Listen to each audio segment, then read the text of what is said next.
Now we're live. Hello, welcome to everyone. Sorry for the bit of you know a little bit of technical issues with OBS because it got updated and it messed up a little bit of my settings right before the beginning of the podcast itself. Anyway, first things first. If anyone has audio problems, they can't hear me as fine.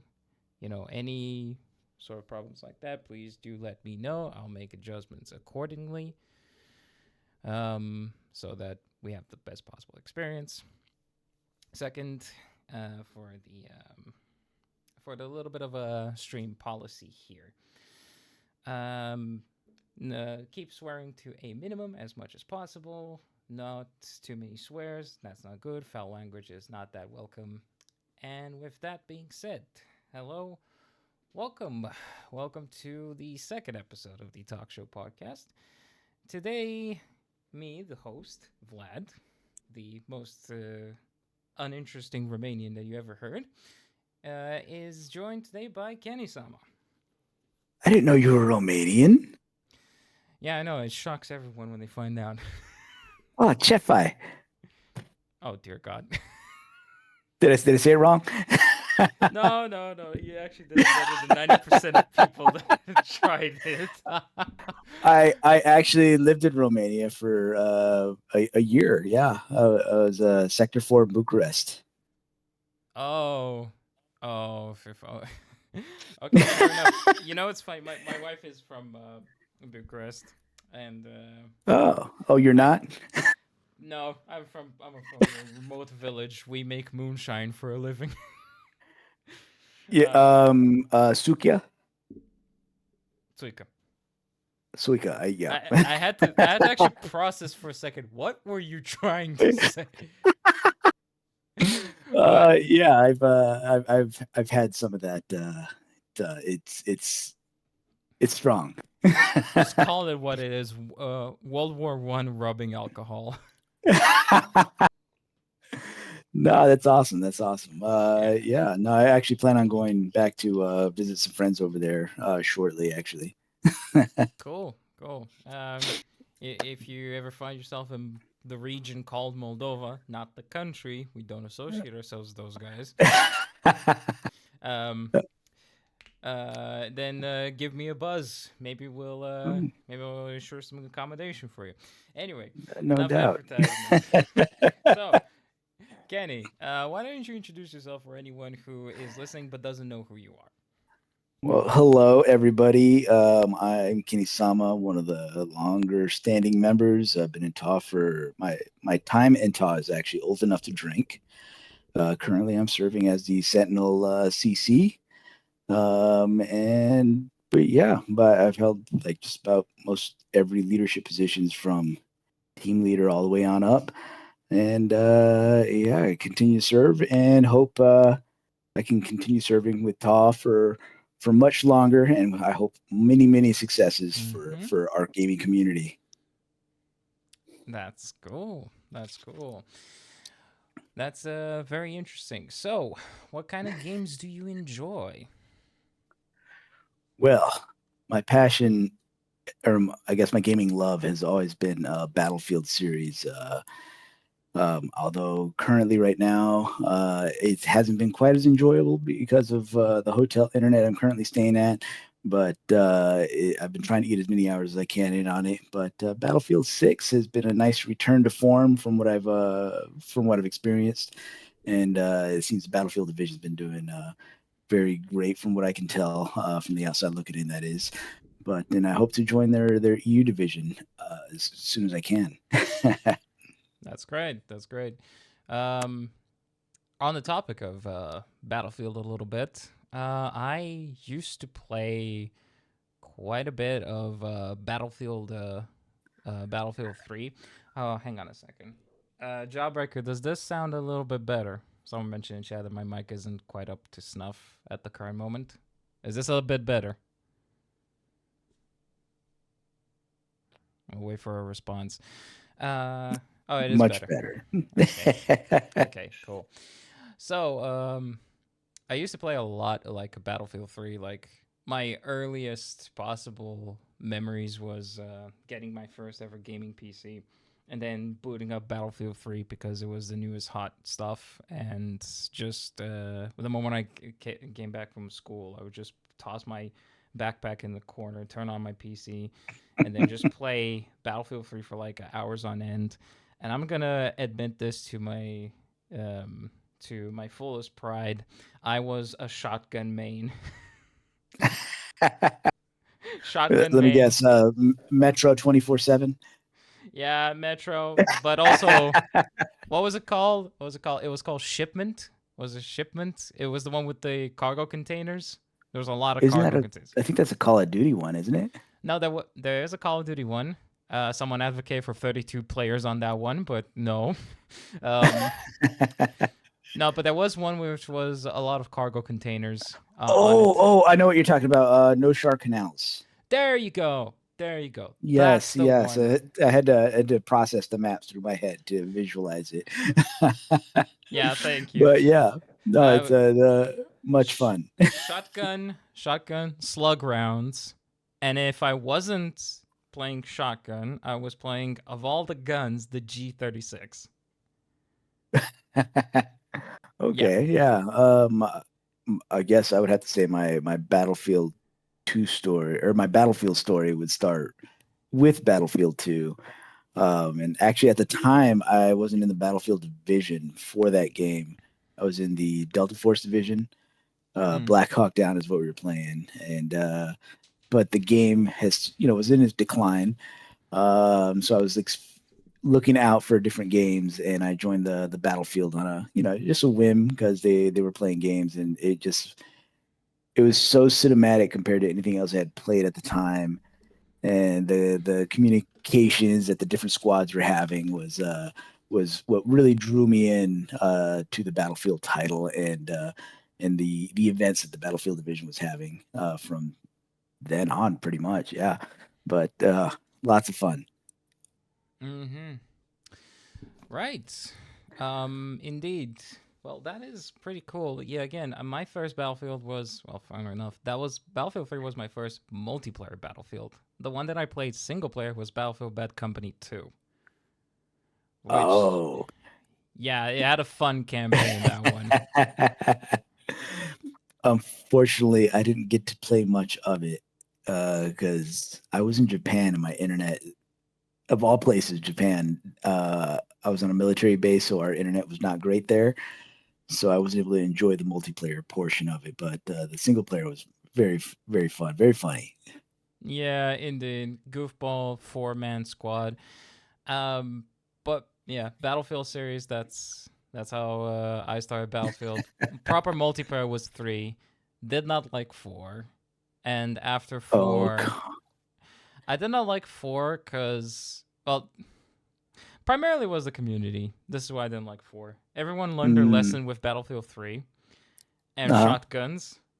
So you had nothing but servers in 4 that banned shotguns. I can see that. I mean, in fairness, a lot of what we did with the Battlefield community was our internal scrims, and that's what kept me playing. But so Battlefield 4 was when I got to do a lot of platoon leader stuff, and I used to have like screen cap the map and drop battle plans that I would be briefing to my squad leaders.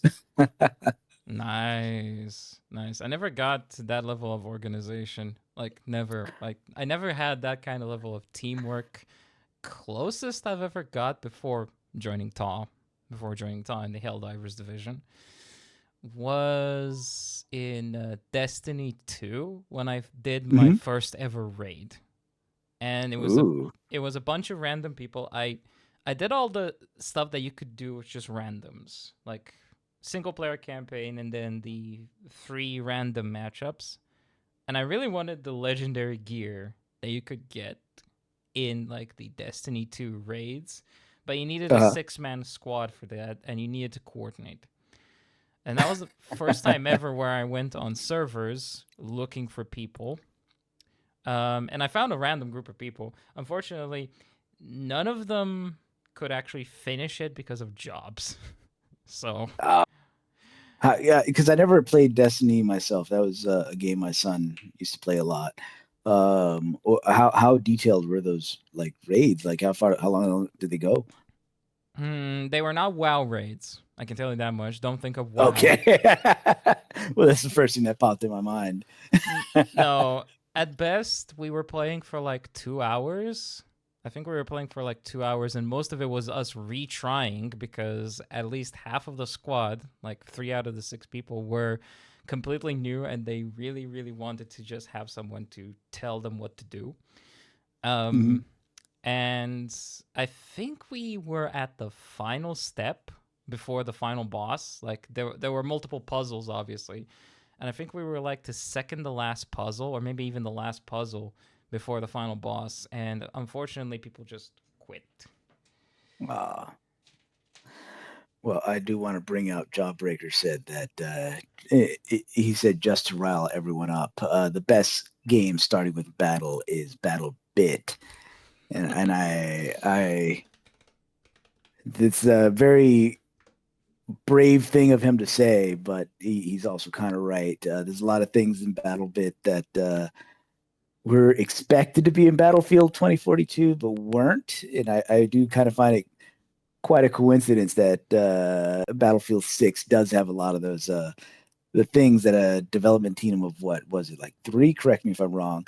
That created in essentially Minecraft soldiers. I mean, it wouldn't be wrong. It's BattleBit, what I would call the higher budget Roblox. I mean, it kind of is. At the same time, I get why some people would say that, but we're going on a bit of a tangent. So Yes, yes. we got a bit of experience with multiplayer games and all that. Personally, I don't do competitive stuff anymore because I just don't have the patience. Like I'm not that patient of a person anymore. Just not. Um, Okay. Instead, co-op and single player stuff that I will do, and I will coordinate with teams when necessary.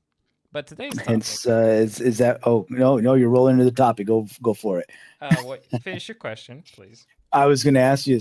I'm assuming that's what drew you to Helldivers and bringing you into the fold in our community. Yeah, I can thank Cast Avoid. I'm gonna give a bit of a shout out to Cast Avoid for recruiting me into Helldivers Division, and ever since then, well, I've been having actual fun. You know, Yeah, nice. cool. And that's what I feel is a core essence of just being a member of TA is just having fun.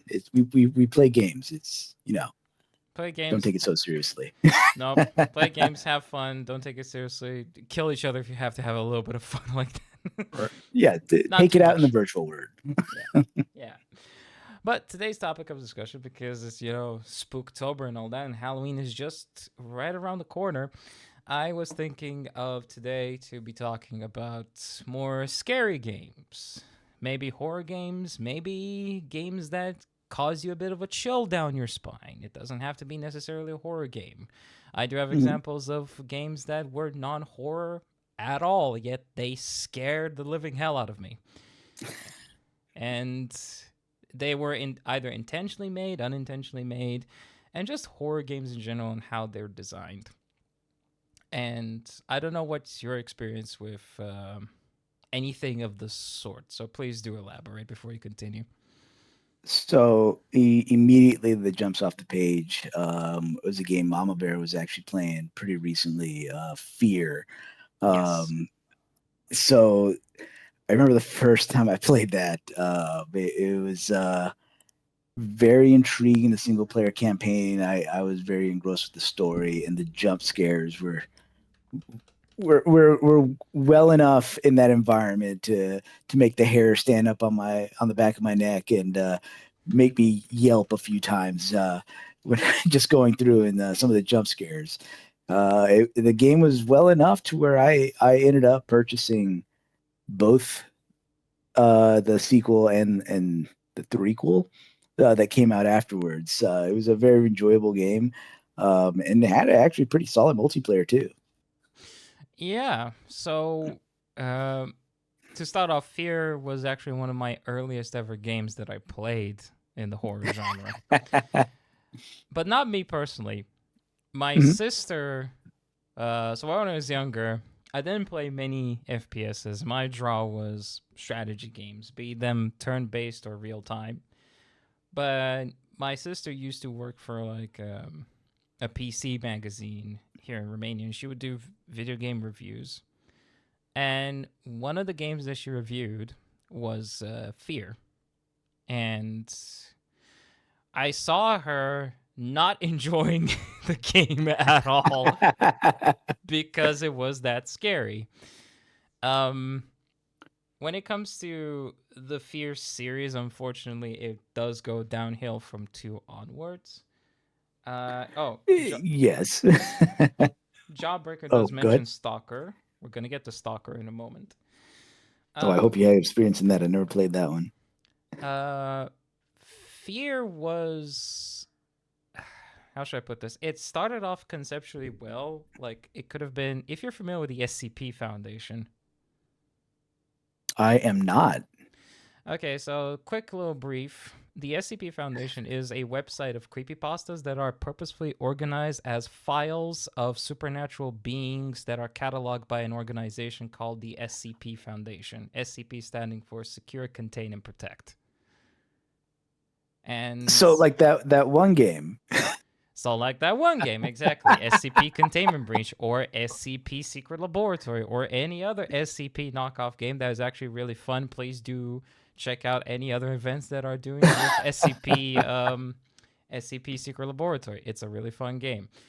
Um, and it's like it started like that because Fear. It's an entire department from the story. It's an entire department investigating paranormal activity, and they could have done a bit more. The next game could have had aliens, maybe a Wendigo. I don't know. But So your biggest gripe of the sequels is that it stuck with the whole Alma story.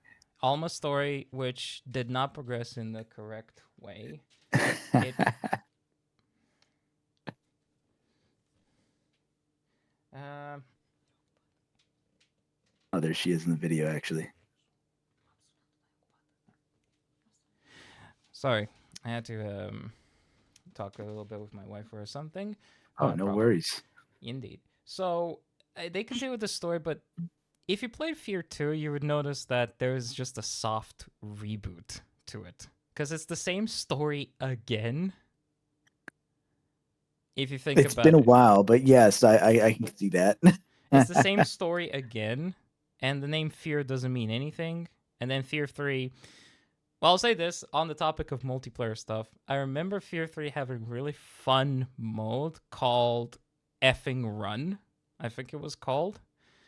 I'm not sure if it was a modded mode or something that it came with, but basically it was a 4-player co-op mode where behind you would Mhm. be a shrieking wall of ghosts that if it touched you, you would die, and you have to continuously push forward through enemies going uphill. So that sounds like fun, and I don't remember that one. But at the same time, I think I only played Fear 3 to finish the story. Oh, I did that too. And if we're talking scary moments, there was one scary moment in that entire game that actually caught me off guard, and it was still a repeat of Fear 1. And that was you're in like this warehouse and you have to climb like shelves of stuff, like one of them big warehouse shelves and all that. You have to climb them. Mhm. And when you climb a set of ladders, as you're facing as you're looking forward, Alma just appears right in front of you and you're face to face with the bloodshot red eyes girl. Yes. that well, the original scene from the first game always had me questioning what was going to happen every time I climbed a ladder. Yeah, yeah, that and they reused it and it still got me. It still got me in Fear 3. Um but in this regard, I did enjoy the Fear series for what it also was, and that was a Matrix slash John Woo hybrid FPS. I mean, come Oh, on, go on. come on. If you play Fear 1, how much debris do you leave behind a firefight? Like, there's that. There is the Hmm. fact that the enemies just do call out signs. Like, for example, they continuously yell exactly The AI was yeah, yeah, the AI the was, AI was very advanced for back then. which is funny because it actually wasn't. I don't want to be that guy, the contrarian, but I did find out over the years what they actually did in development with that. And they really Oh, wanted, you got some insight then. yeah, first off, they really wanted that slow mo effect and the kung fu kick drop. You could do that. Hmm. Um, and all the debris and the slow mo and everything, like dual wielding hand pistols, they were literally inspired from Matrix and John Woo style action movies. Um, Hmm. but the AI itself is an interesting talking point because, yeah, it was a good AI when it comes to attacking you and knew how to go into cover and throw a grenade. But what it tricked people into thinking was hyper advanced was that it constantly did a lot of callouts. Like, for example, I hear something, or he's behind that shelf, he's behind that wall, he's behind that window. And Ah. that was the thing. The AI designer and the environment designer were probably holding hands the entire time through development because what they did was they constantly recorded call out signs for the AI and made sure that the AI did the correct call out signs when the player was doing something. And like for example, if Oh, they're out, that's neat. like for example, if you the player went out of their line of sight and they couldn't actually get a direct shot, they would call out something along the lines of if there was more than one of them, it's like you go on the left side, I go on the right side, or something along those lines. So they fooled the user into thinking they were smart. Yeah, and they would genuinely act as accordingly. Meanwhile, in Fear 2, just a little bit of criticism there, they would have the same call out signs, but the AI wasn't in itself refined enough to actually follow up on the call out signs themselves. The best possible example I can Gotcha. give is them going, we're gonna jump him on three. 1, 2, 3, and when they actually finish counting, they don't jump you at the same time. Ah, something I never noticed. Probably because I was so scared and reacting in my own real time. That's fair. That's fair. I mean, it is at the end of the day a very tense game, um, especially in the horror segments with the with the small little girl. Yeah. Oh, she was creepy. Uh, I I did not like Alma at all. Did not. That game gave me a lot of fears when I was fears, fears when I was younger.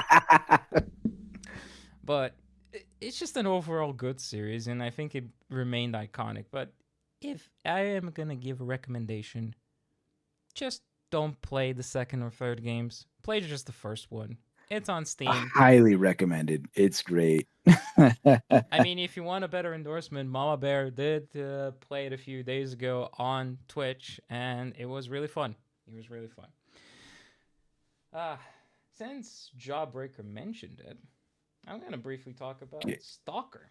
Give me 1 second. I'm starting to hear a little lag, so I'm going to swap over to my hotspot in hopes that if I disconnect, that's what happened. Okay, we'll be waiting for a brief moment. Oh, okay, there it is. Am I still here? Yes, you still are. Okay, it says I'm connected, so let's carry on. Oh Okay. yeah, that's right. We're talking about Stalker now. Mm-hmm. Stalker. Well, any of the two games, Call of Pripyat or Shadow of Chernobyl, will work for this. So I'm not sure if you're familiar with the Stalker series. This is a game that my oldest son would play. I'd never played it myself. I am familiar with it, and if it's dealing with Chernobyl, I can kind of see where it's going towards. It's kind of funny with the backstory of it. So, funnily enough, this was based off of a movie, which was based off of a book by Oh, two Russian sci-fi authors. No, not Russian. Sorry, uh, Russian or Polish? Now I feel dumb. Um, I think they were Polish. Uh, Let me check. They were called Arkady and Boris Strugatsky, or known as the Strugatsky brothers. Soviet Russian. There we go. Soviet Russian. They mm. were sci-fi I was authors. about to say it sounded very Soviet. I just wanted to make sure. Um, they were they were authors that made wrote the book called Roadside Picnic, which is a very short book. You can actually read it in about 2 hours, and I do recommend it.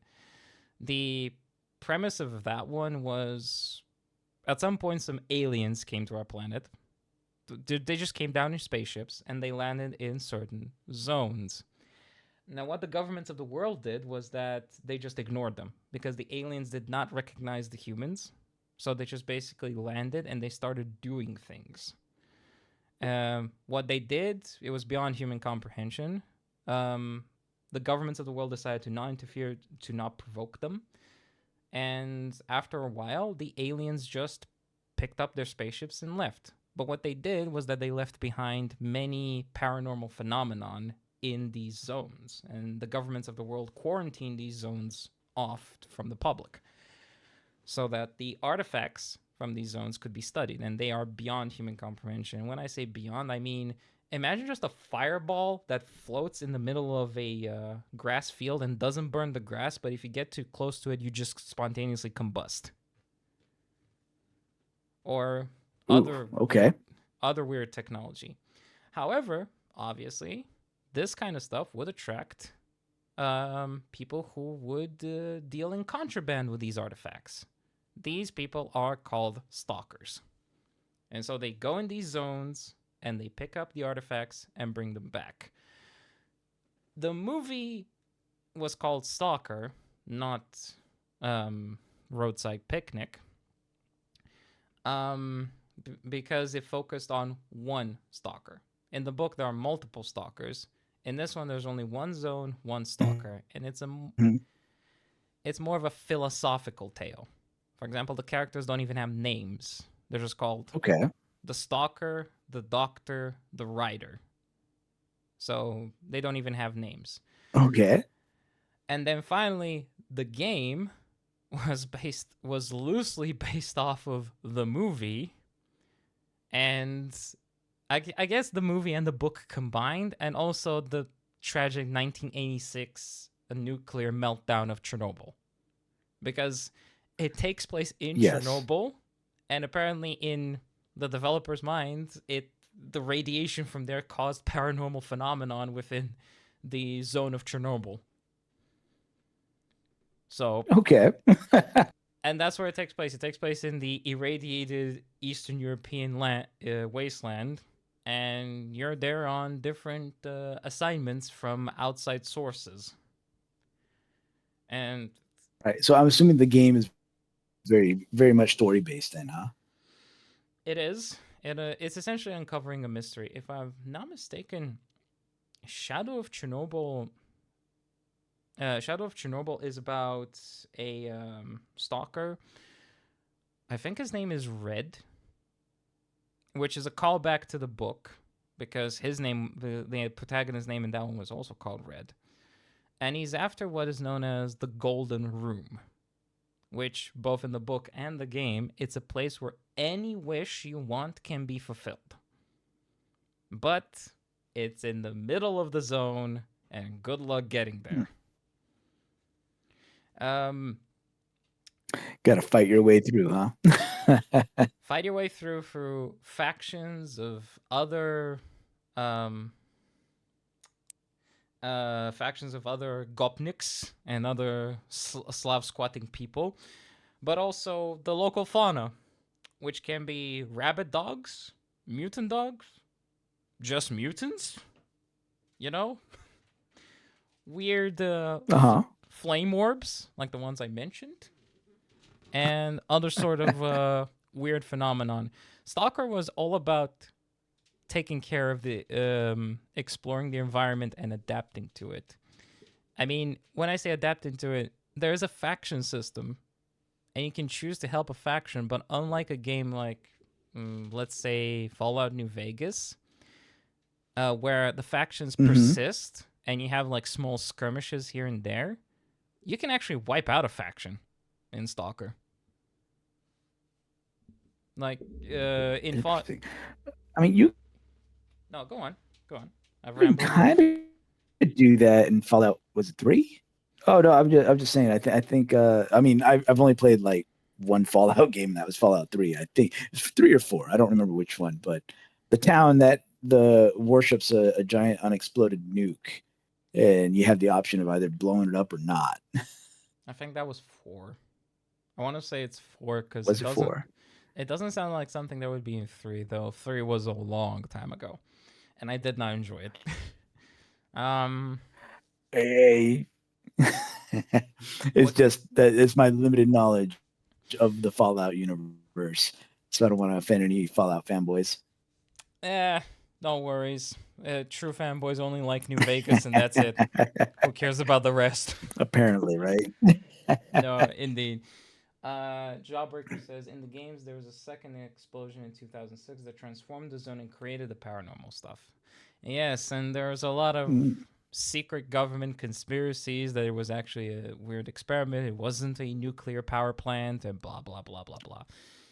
Um, yes, indeed, it's classed as a horror game because, like in the book and the movie, you should learn your environment. It's not just about the other mercenary groups. Like for example, there are paranormal phenomenon that you need to figure out how to work yourself around rather than brute forcing through. I mentioned the fireballs, and that one is easy. Don't go near them. If you see one, just don't get close. Um Other times if you see monsters, maybe don't fight them. Maybe don't fight them. Or if you can, lead a group of enemy mercs into them and let them fight. And Okay. the economy is also very much merc based in the sense of, if I recall correctly, you could do missions and contracts.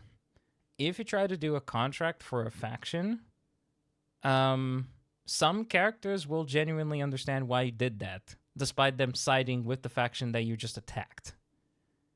Because it's like, Hmm. business is business. You got the money, you got the goods. It's a very naturally created Yeah, I'm world. looking at some of the gameplay. Uh, it does give me some Fallout vibes, but yeah, I can see where like you got the different elements with the story and being able to maneuver your character around and just learning the environments and manipulating uh your way through the story that way. No, indeed. And there are a limited amount of mercs. Also, the funniest thing is that if you try to steal off of a merc or loot a body, you might run into people that recognize the gear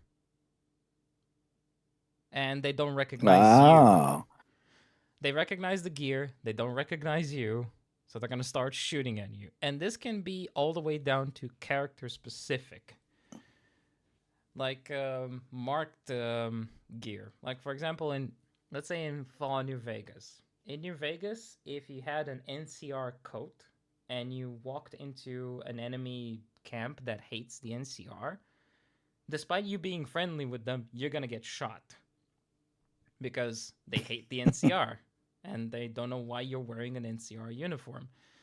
In Stalker, there were instances where you just looted a guy, you just killed a guy, looted his really high level gear, and then you ran to some of his friends. And I was like, "Hey, that's the boss's stuff. Why are you wearing it?" Oh, I, I did not. that's actually some pretty deep gameplay elements. That's some things I didn't expect. It has a lot, and this is from what I remember. It's Eurojank. I'll be honest. It's very much Slavic Eurojank. I mean, your starting pistol might as well be a pea shooter. No, seriously, it's such a weak gun, and the difficulty setting, if you put it up to max, all it does is that it makes the enemies deal more damage and they take more damage before they die. So your pea shooter becomes a water shooter. I see. It just becomes a water gun. I don't get it. I don't get it. I've never seen such a game, but then again, it is made by not Russian. Sorry, Ukrainian devs. It's made by Ukrainian devs, and they did their best with what they had. And Stalker remains a bit of iconic Eurojank, but Hmm. god, god damn that first gun, that first gun. I hadn't heard the term Eurojank, so this is new to me. Oh, Eurojank is a really fun term, mostly used in Europe to describe European games, European-made games. Um, Basically, Okay. the best way I can describe it is like you can have a really, really good game that is just all around great in terms of concept, story, gameplay, and then you encounter the jank. It's not game breaking. It's not game breaking, but it's like the animations aren't that great. Why is this NPC stuck in the corner for some reason? My gun is clipping through my hand. It still works just fine, but it's clipping through. I I I, I see what you're saying. Things But that may not have been gotten polished as they needed to have been before release. I mean, Arma is Eurojank. No offense to anyone who plays Arma. Uh, and Jawbreaker says in the first mission, So sidebar on Arma. I'll go ahead and read his statement first. in the first mission, liberating the farm, just stay behind a bit and peek an actual gun up from a fallen comrade. Yeah, that's what everyone does. So you just shoot a guy and then go pick up his gun. You know what my luck was? You know what my luck was? He ran out of ammo. So I went and picked up his Oh shotgun. no. I picked up his shotgun. It was like, haha! Click. Oh, it has no ammo. Yeah, that was my luck. That was just bad luck. So, what were you say about Arma? So I actually bought Arma based off of the Army version that was sold to the U.S. Army was called Virtual Simulated Battle Space version 2 or VBS 2. Um, and it was I thought it was going to be because I'm a fan of Battlefield and I thought I was into the whole realism thing until it was really real. There was a night mission that had to be accomplished and I didn't pack any spare batteries in the game. So part way through the mission, my batteries died. I'm just stuck in seeing nothing but black. So I didn't realize how in depth that game got until that moment. Yeah, Arma is insanely in depth, and this is before mods. This is before dedicated servers and mods. Add mods into the mix, and holy, just wow. You get some I will experiences say that yeah. I will say I did pick up Armory Forger, and it does make it a little bit more friendly, user friendly. Um, Installing mods are much easier, and but yeah, I mean, it's still the elements of that make Arma are still there. True, true. Uh, well, moving on from this one, I don't know if you've seen my streams, but I did play Alien Isolation recently. I never played that one myself, but I did see a lot of let's plays on it that Yeah. looked like a lot of tense situations. Oh, indeed. You want to talk about AI? This one's interesting. This one is a Yeah, very so actually I do kind of want to know your experiences with the alien and avoiding it and whatnot. How is that for you? well. First off, how familiar are you with the Aliens franchise? Oh, fairly. Did you see the first Alien movie? I have seen the first one. So I am aware that the character you play in Alien Isolation is the daughter of Ripley from the first show, but because time dilation and all that from space travel. Yeah, yeah, indeed. So you play as Amanda Ripley, and Hmm.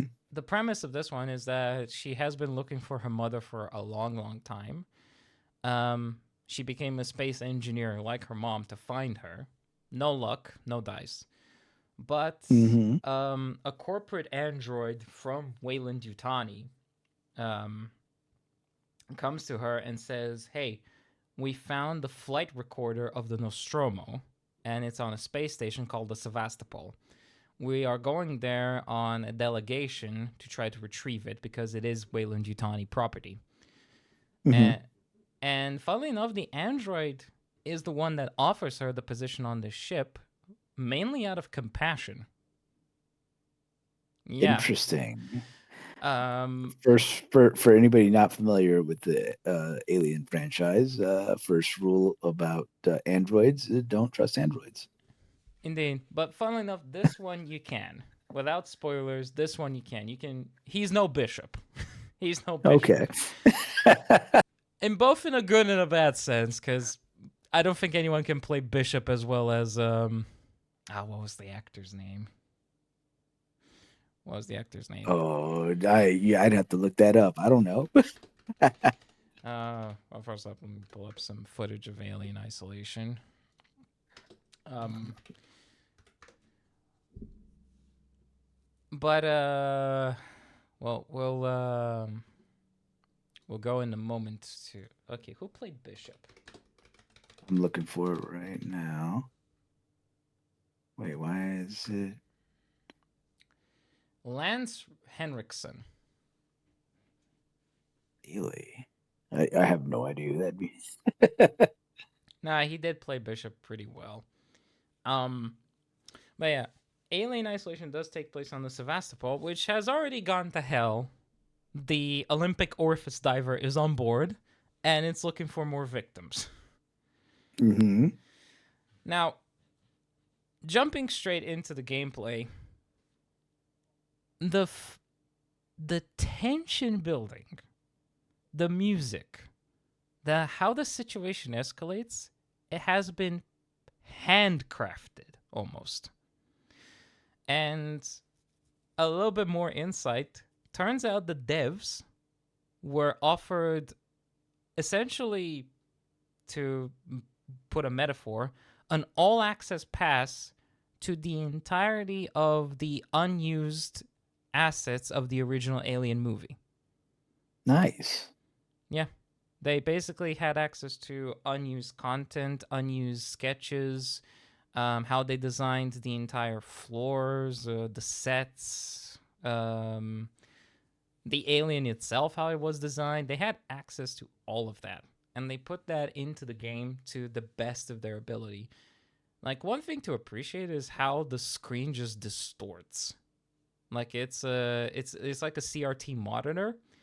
And that's no, seriously, it feels like a CRT monitor, and that's purposeful because, well, they actually did recordings of the game, and then they actually on CRT computers, and then they started playing with plugs and pulling on them to create those distortion effects in the recordings, so they feel Nice. genuine. That's one thing I've appreciated with the Alien franchise is the continuity that they've kept in a lot, even though we're talking about a futuristic era, they kind of maintain that 80s aesthetics of all the components and how they work. How back in the '80s perceived the future, Exactly. all the way down to the Japanese symbols, and that's because I don't know if you do this, but back in the 80s there was an actual fear of Japanese technological development exceeding every single country in the world. They did go through a bit of a boom back then. There you go. And that's why you see a lot of Japanese writing aboard these alien vessels from the series. Because Weyland Yutani, after all, is a American Japanese corporation. Um, but yeah, uh, the first the first level is, funnily enough, the most frightening level, and people think there was a lot of misconceptions about this game. For one, people thought that you can only see the xenomorph when you're about I don't know, 1 hour, maybe an hour and a half in. I could have demonstrated in the live stream that you can see it very, very near the beginning, but I did not dare actually awaken it. Um, Basically, the first mission is you trying to start up the tram station, get on board the tram, and get out. And the alien kills a character called Axel, which tries to help Amanda get to the tram station. So the alien is in the area. You see it kill Axel. So you're wondering, okay, where is it? Is it gonna pop out at me? Is this like a scripted moment? So what people wisely did was they got to the tram station, called it. It is extremely slow for it to actually get there, and the music just builds up and builds up and builds up, and you're like, what's gonna happen? What's gonna happen? What's gonna happen? And you just get on board and nothing happens. No, run around a little bit. Actually try to explore after you call the tram. The xenomorph appears near instantly. Really? Yeah, it's in the first level. You just have to trigger it. And after the next level, you do get to actually encounter it. And oh boy, that is a very, very interesting thing. How should I put this? The best way to describe it is if it was a cat on two legs. Okay. The Like a No, go playful on. cat or Well, if you well, it scratches you and bites you, but it's about twice your size, so you do the math. Mhm. Okay. Um, the this was the first. I should give an example how I first died to this, because this was not on stream. This was many years ago when I first started playing this game, and I never finished it back then. How I died was the dumbest way possible, but it did teach me an important lesson. Um, Basically, the alien, if you move right behind it, like many horror games, maybe the AI won't notice you. So I waited for Mhm. it to come out of the room, and it turned left, and I decided to immediately follow it very slowly and turn right. It immediately turned around and killed me. What I did not So know, so it knew you were there. yeah, but you want to know why? I Well, yes, I I want to know why. I stepped on its tail. No. So it has a very long tail, and I learned the hard way that the tail counts to its body. Okay, I got you. So I What a stepped way to on it. find that out. Yeah, I stepped on its tail. That counted as bumping into it, and then it immediately grabbed and killed me. So what? Oh my god. The AI is not dumb in this one. Like in some horror games, Outlast in particular, that's a game series. Um, Hmm. if you run into a room with one locker and you slam the door shut on the locker while you're in it, the AI won't even think, "Oh, where is he? Where did he go?" They'll even do this little thing where if there's more than one locker, you hide in one and they always check the other one. Like, Okay. it is so dumb. What Alien Isolation does is that if you're in a room, if the alien saw you run into a room with one locker, guess where it's gonna look? Right in that locker. Exactly, because it's not dumb. It knows where you went. That is one thing. The other is that I think, and this is a controversial thing among the community, I think it's blind, in my honest opinion. Really? Okay. Like, do There's you no, think the actual alien is blind, or just the game alien because of the mechanics? a bit of both, because I did try to look up from the lore. Because thinking about it, yeah, I don't think it actually has eyes. It doesn't have eyes, except for some specific variants. Um, and the games that you do play, an alien like Aliens versus Predator, you Mhm. do have vision. You do see where you're going, but that's a gameplay thing. That's a gameplay thing Yeah. because the player has to see where they're going. Even in games where you do play a blind monster, like a canonically blind monster, you will get blurred vision. So, because you need to know where you're going. And a xenomorph, on the other hand, has acute senses, sense of smell, sense of sound. I think in this game, this made me question whether or not xenomorphs are blind. Because more often than not, I would see it down a corridor, but I would stand still and it would not notice me. Hmm. And I'm thinking maybe that's the case. Other times, the exact opposite happens. I'll be down a corridor and it notices me, it just jumps at me, and I'm dead. Uh, but there are problems with the AI that is absolutely funny. There are problems with the AI that are absolutely funny. But the main thing with the AI is that it has what is known as a tether. It's a mechanics thing. It's an invisible link that tells the Hmm. alien, hey, the guy you're supposed to be chasing is away from you. And the alien will follow you because the levels themselves are pretty big, and you're thinking, well, maybe just if I leave this alien in this corridor, it won't bother me. Nah, nah, nah, nah, nah, nah. It follows you. It follows you. Um, Well, yeah, got to keep it interesting. of course, there is a mod for PC where you just remove the tether and the alien is free to roam however it wants, unless, of course, it sees you, at which point it will attack you.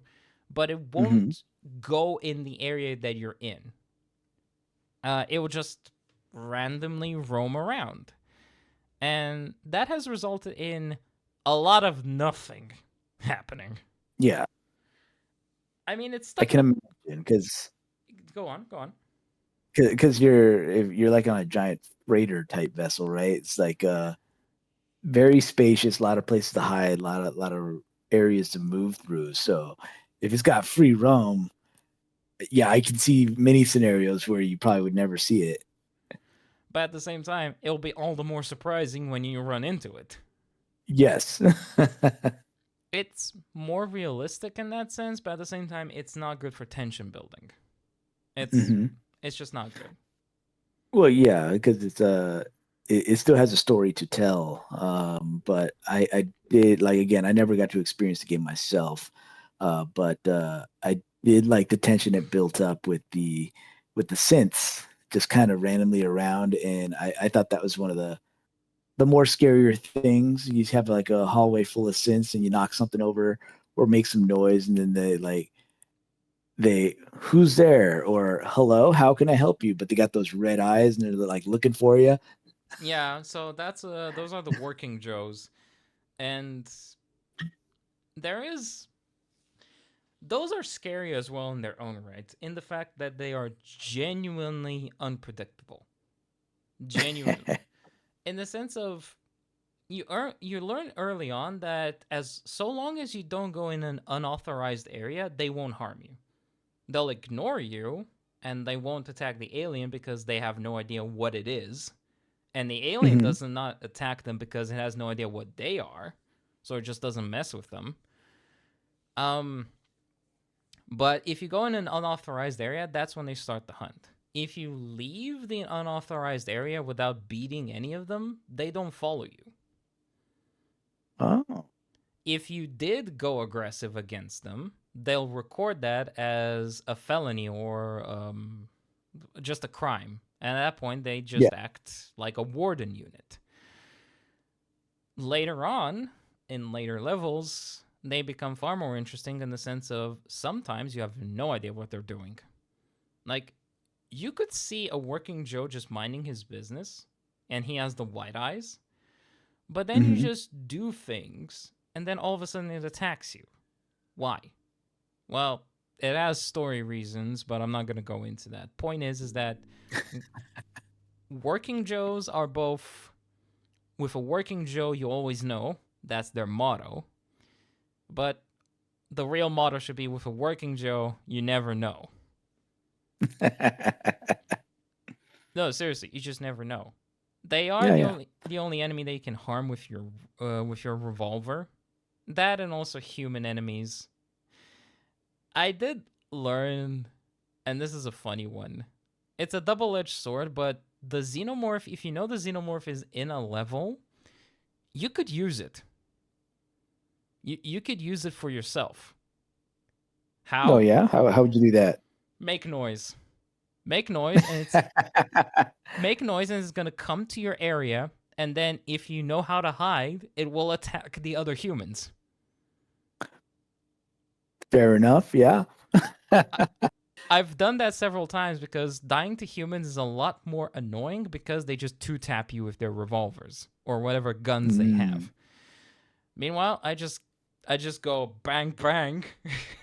Come here, boy. I got dinner for you. Dinner's ready.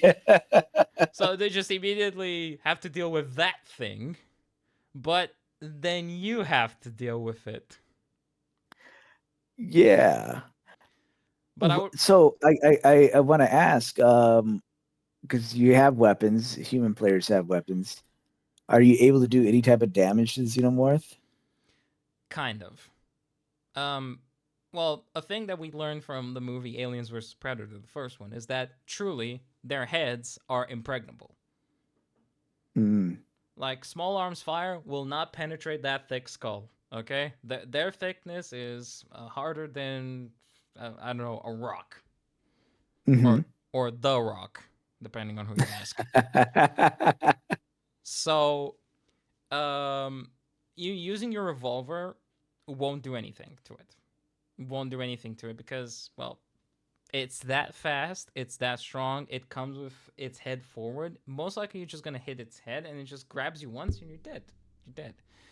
Later on, you do get Molotov cocktails, and throwing one of those does ward it off. Okay. If you throw it into its face and it triggers the fire, it doesn't like fire, so it just runs off, and you bought yourself some breathing time. There's the flamethrower, which you can also use. But that one is another tension builder because another thing that the AI does is that it adapts. Hmm. Like, for example, one early trick you can use is the noise lure. It's a little device that causes a noise, and the alien will go investigate it.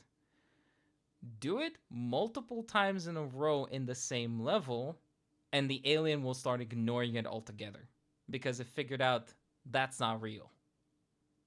I see. Yeah.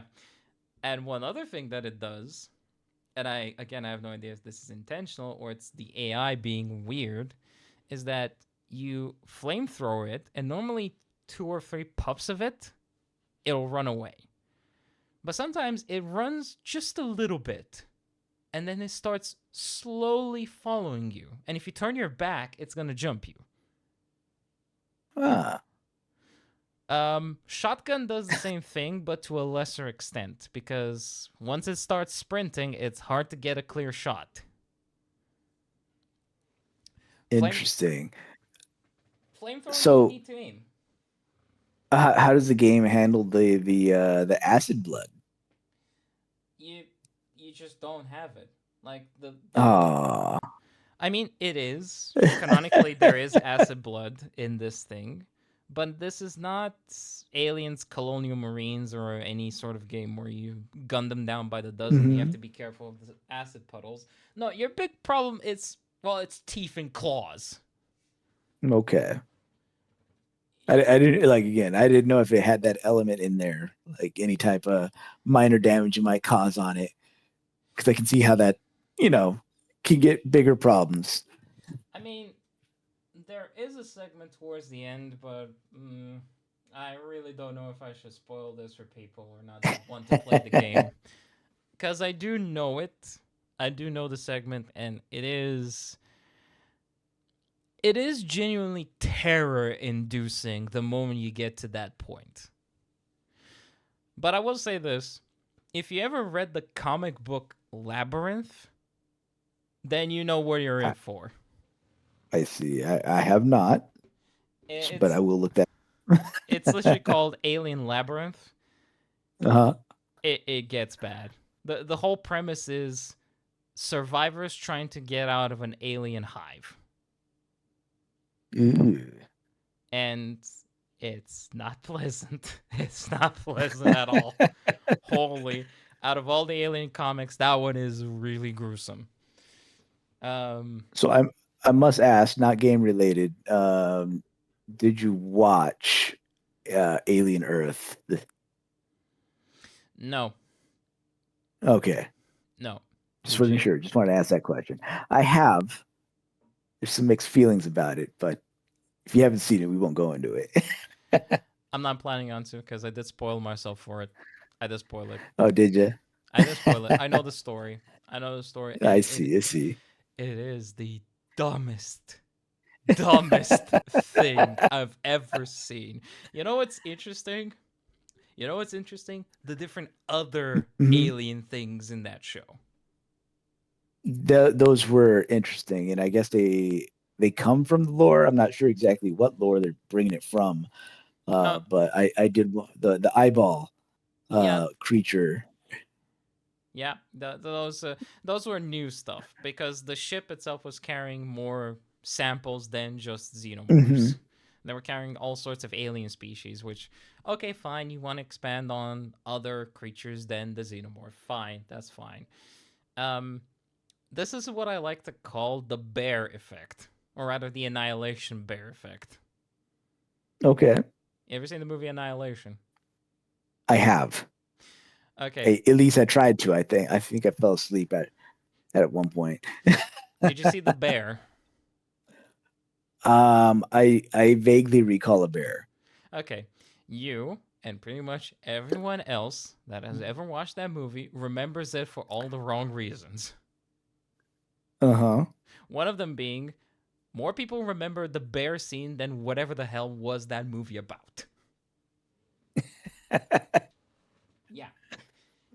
Because the bear scene is genuinely terrifying. It's well filmed and it's a good horror segment. And I think this is the same thing with what you were saying. People people remember something else.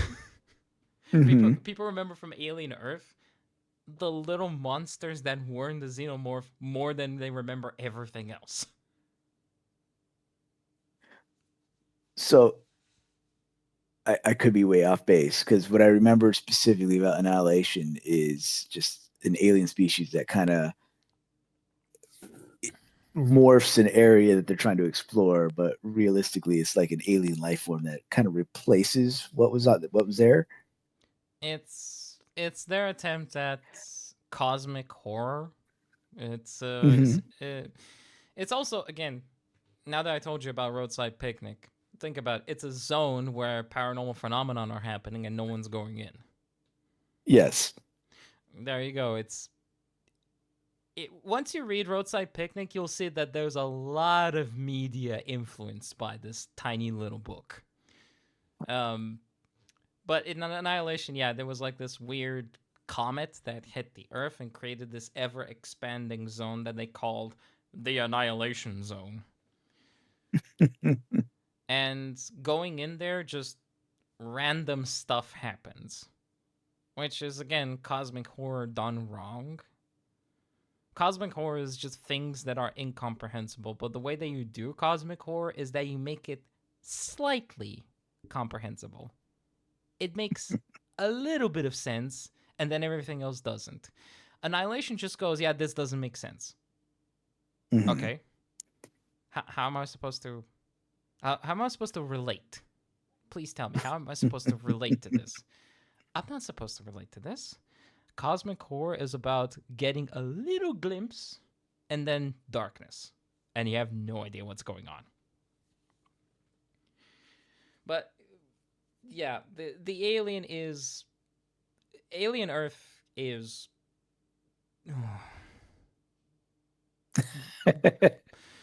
why did they put kids? What? it well, yeah, it are they really the kids? Did they really copy the brains, or did they put the? Well, they didn't put the brains in because they're fully synth, I believe, right? They're fully synth. Um, They're fully yeah, synth, and it's a really big experiment. It's a really big experiment that Whale and Utah invested in, and they send kids. They send kids after the whatever the hell alien is at. I'm like, oh my god, you guys actually deserve to be devoured. it actually wasn't you, Waylon Yutani, that was making the kid synths. It was oh, what's his name? Prodigy, Kid Oh, Prodigy, I think his name was. okay, yeah, well, yeah, okay. I, He I, he. oh god. It did show the I guess you can call it like the new government because it's all corporations that rules the world now, which is part of the lore they don't really go into in the movies, but No, because I know the comic books dive deeper into it. yeah, I mean, at this point, I don't even know why they bother trying to explain the corporations as evil. Saying, I'm sorry, if you see the Wayland Yutani logo, you just immediately think evil, because they are evil. There is no revelation at this point. They're evil, and that's it. I've watched, I've watched all the Alien movies, including Prometheus, but beyond that, no, I did not watch. What was it called? I forgot. There was another Aliens movie that was another prequel. Oh, oh God, Covenant was one Alien, of them, yeah, Alien Covenant, which and there's three sequels or prequels, right? I think it was three. It was Prometheus, Covenant. the weirdest one to me Anyways, was the whole idea of Prometheus trying to explain the aliens as a bioweapon. mm, And, I mean, they were made by apparently they were made by space jockeys, like really big people. yeah, But they were the also the engineers is what they called them. yeah, but also the whole human race was made from the engineers. I don't know. It was just it made no sense. Aliens make more sense in the Aliens versus Predator crossover universe than this. No, they do. They make more How sense many? there. Because I saw the first Alien versus Predator movie. Are you talking about the movies, or are we talking like the comic books? Which comic books was there so many? Aliens. So well, that's what I'm saying. I did way more than I could ever track. There's so many Aliens versus Predator comic books. Like Jesus Christ. Because there's the original one that came out in, I want to say, the early 2000s, Kind of like that and because that's the the only one I ever watched. yeah, no. If you watch the one in the Arctic, yeah, that's the first one. It's the good one. Um, Mm. the games, the Aliens versus Predator games, take place in the Aliens. It take place in the Aliens universe with Wayland Yutani and the corporations, and predators are there. Meanwhile, the movies just take place in our timeline. I see, because I know. Well, no, I don't know. I feel like we're coming close to another Alien versus Predator movie I've at some heard. point. Uh, I've heard, and that's but because they have been trying to revive both franchises recently. yes, uh, which I know there's a new Alien or Predator movie coming out, but the last one they did, I'm trying to remember the name of it. The one where the Indian is fighting against in the Uh, I think we should take a little bit of a break right now. 5 minutes break. I need to get yeah. some water. Oh, So absolutely. you grab some water, and we'll be right back.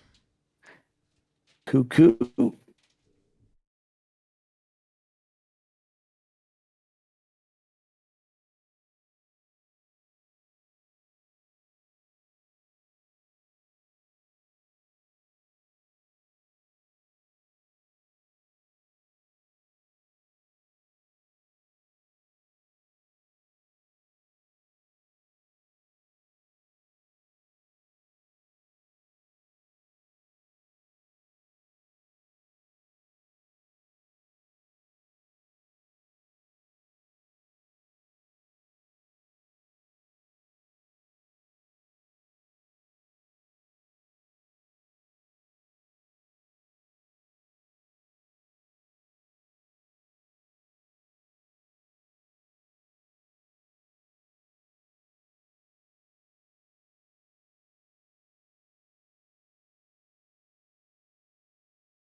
Right, I am back.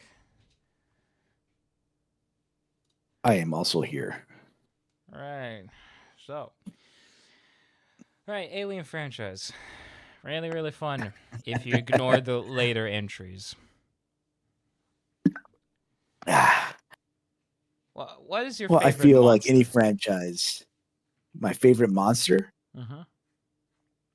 of all time. Yeah. Oh man. Oh man. That is a good question. I'm racking my brain to think of it.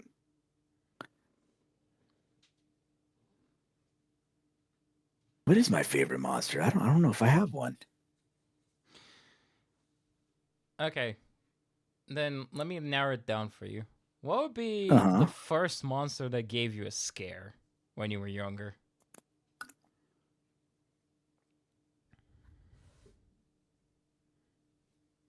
I'm gonna have to say probably Chucky, if that classifies as a monster, because like He is. the idea of my toys turning on me.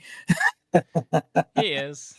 Well, I guess in that sense, I think Toy Story qualifies as well. um, since you mentioned Toy Story, I read a meme where they talked about if one of the toys in Toy Story had died, Andy would never know. He's just carrying around the dead corpse of his favorite toy, while his friends look on in horror. Oh God. Oh my God. That is something. Funnily enough, for me, it was it was Freddy Krueger. That's a good one. I mean, I never saw Nightmare on Elm Street. My first introduction to Freddy Krueger was for the crossover movie Jason versus Freddy. Wow, that's a jump. I mean, to Because that's like five Freddy Krueger or Nightmare on Elm Street movies you missed to get to that point. I mean, the thing was is that I did not see. First off, I did not see Friday the 13th movies until I was a bit older. That Hmm. was because Friday the 13th would run in Romania. Cartoon Network ended at 10 p.m. and immediately after, a channel called Turner Classic Movies would turn up, and Excellent. I saw a lot of good movies late at night while my parents were sleeping. And Okay. it wasn't until later on in my life that it just so happened at 10 p.m. Friday the 13th would play, but that was many years later. And up until that point, to me, Freddy Krueger, I didn't even see him in like references, pop culture references, jokes, memes. I didn't even see him. So imagine my shock when young me sees on a computer a totally legitimate copy that was definitely purchased online of a Okay. Okay. movie titled Jason versus Freddy. And I was like, Okay. my mind immediately went, wait, Jason Voorhees? What? What is this? So Hmm. so I clicked on it, and immediately it starts with that scene where they burn down the building with Freddy inside of it, because we all know Hmm. what Freddy was in life. Yes. Yes. And I was like, oh. And then just the whole concept of that horribly mangled man haunting your dreams just for some reason got to me, and I didn't even watch like the proper movie for that. Like that just got me. I don't know what it The was. the the premise of Freddy Krueger was it's yeah, it's scary. I remember watching the first one and the second one, and just thinking about like how long could I stay awake if I needed to stay awake. But everybody's got to sleep at some point, and then that's when he gets you. Yeah, you have to fall asleep at some point, and it kind of reminds me now of the what was it, like Invasion of the Body Snatchers? Oh yeah, classic. Yeah, that one where if you fell asleep, you know, they would take over your body. Um, one of my favorite, and this is video game related because there is a video game tied to this. One of my favorite, but also dumbest monster designs is the Death Angels from A Quiet Place. The Death Angels. Wait, I'll, you're saying from the Quiet Place? yeah, Is that what they were called? that's what they named them. Oh, because for a moment my mind went to oh god, Doctor Who. Not the Weeping Angels. Those are terrifying in their own way. Yes. Okay. So I didn't know they were called Death Angels. Yeah, that's what they're called in the actual universe. Funnily enough, the A Quiet Place was Okay. supposed to take place in the Cloverfield universe. Really? Yeah, I can see that. Um, but yeah. So there was a game that did release called A Quiet Place: The Road Ahead, which it's oh my god, how should I? It has the one of the dumbest premises. So, do you know the A Quiet Place? I am familiar with the Quiet Place movie franchise. I didn't know they had a video game. Yeah, it recently got released, and I don't think it got much praise because there isn't much to it. Um, Hmm. we all know the premise: aliens. They're aliens that crashed onto Earth, and they have really, really good sense of hearing, and they're also indestructible. And yeah, the first movie I loved a lot. I did see it in theaters, and I did love the sound design that they used. The fact that any bit of noise caused tension was really something. Hmm. But also, they did really a good job at world building, where how did these characters survive up until this point? How did they make no noise? And you get little context clues of what's going on. And I think that's really good world building. And then I saw the end of the movie, and I was thinking, okay, well, that's dumb. Because my first clue that the Death Angel's design is horrible as a monster was the waterfall. Yeah, I mean, think about it. They attack any noise source. They attack absolutely any source of noise. A waterfall is a constant source of noise, so they don't go near and it. they don't attack it. So so I was thinking, okay, maybe they actually preferred the quiet. In my mind, you know what they were before they got revealed? I genuinely What's that? thought I genuinely thought that these were some weird creatures from outer space that seek noise. In my mind, this weird eldritch premise created that the reason why space is quiet is because these things exist and they hunt down any noise. Like, I know there's no And noise in space. Physically, it's impossible, but in my mind, these were like creatures that could. They have evolved to the point where they could hear noise, even in space. interesting. So they go to places where there is noise and they kill everything because they don't eat what they kill. So It's a why are fair they point. so why are they killing everything? Well, it's because they don't like the noise. And I was actually conceptualizing this in my head, and this is the imagination is the best storytelling tool. Imagination is the best storytelling tool, and I was so disappointed when I found out what it was. I was so disappointed. You know what they are? The Death Angels. What are they from Earth? Because I thought they were from space. They are from space. the Okay. The director of the movie gave an interview, and he basically explained the whole lore of them in an interview. There was no game revelation or movie revelation or anything, because this would be information that it would be impossible for you to know. Um, they come from a lightless world.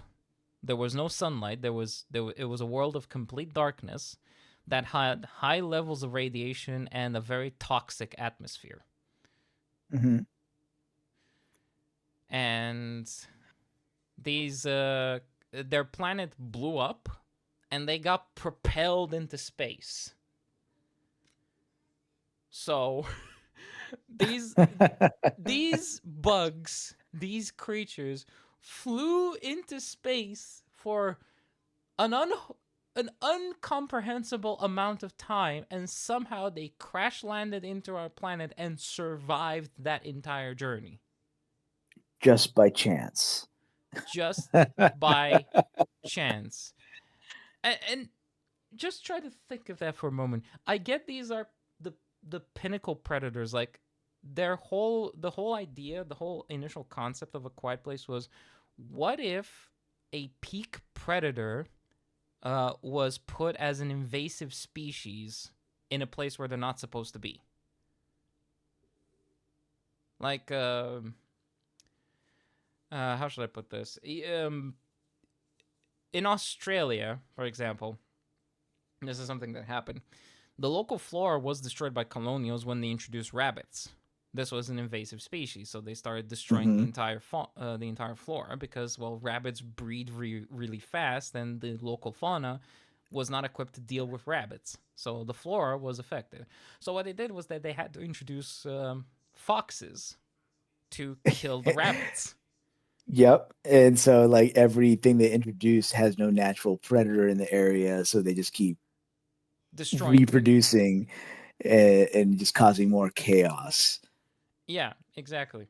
Or take for the UK for example. There in the UK there are no more natural predators, or at least big predators like wolves or bears, because they got hunted all down to extinction.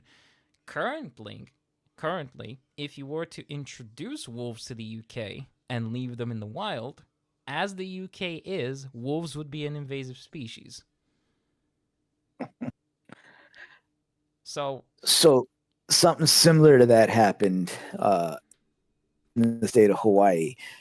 Uh, so there was a snake scare because snakes aren't natural to Hawaii. But because people were importing them for various reasons, I don't know why they would, but they were. They brought in snakes. There was some one snake was found in a toilet, and they thought it was getting out of control. So they brought in mongooses as a natural predator. So if you ever visit Hawaii, it's pretty much completely overrun by mongoose that have no natural predator or anything to fight against, like the snake. So that population's gotten completely out of control over there. yeah. Yeah, there you go. And that was the whole premise of A Quiet Place. What if a apex predator was introduced as an invasive species on Earth? And they sat down at the drawing table, and I'll bet you they did not finish designing this monster because it has what I like to call superhero weaknesses. Mm. I mean, think about it. For Superman, it's a tiny green rock. For the Green Lantern, is just the color yellow. For Bruce Wayne, is just good parenting. Wow. Yeah, so that's everyone's weakness in superhero land. The Death Angels are identical in that they're so powerful, like gunfire will not penetrate their skin unless you get the exposed nerve endings in the head whenever they do the clicking thing. Hmm. Um, they're really fast. You can't make any noise because they're gonna find you. So how do you balance these guys out? Well, we know the ending of the first movie, and I do recommend it. But one thing that I will spoil, which again lines up with the first movie, it's not really a spoiler, is they hate water. Like, I don't mean waterfalls. I mean, if they jump into water, they have no idea what that is. I'm serious. I'm I'm serious. trying to remember the scene. Yeah, yeah. Was that in the first one? There is a scene in not that one, but in A Quiet Place Day One, which is the prequel movie. Literally the day they landed. Yes. Um, in that one of them lands into the Manhattan Bay, and it drowns. Well, It didn't know what to do. I'd say I don't think it drowned because these things survive the void of space. Like, Maybe they can breathe in space, but not water. apparently, because they have no other senses other than sound, when they landed in the water, their orientation went haywire. Which, Mm. if you think about it, makes total sense. If you have a species that is purely based off of sound in order to locate its prey, and then you put it in water where noise is completely distorted, yeah, that makes total sense to me why they just stopped functioning. But at the same time, are they a threat at that point? Yeah, just live in the water. I mean, someone also in the interview revealed that they're not on every continent. They're not on every continent. Apparently, Australia is safe. I should say, I wonder how that works. Is it because of where they landed and then where they tried to, I guess, propagate in I think, Australia being I think to be quite honest, I think they just avoided Australia entirely. Like they saw their trajectory and was like, no, I'd rather land in the ocean.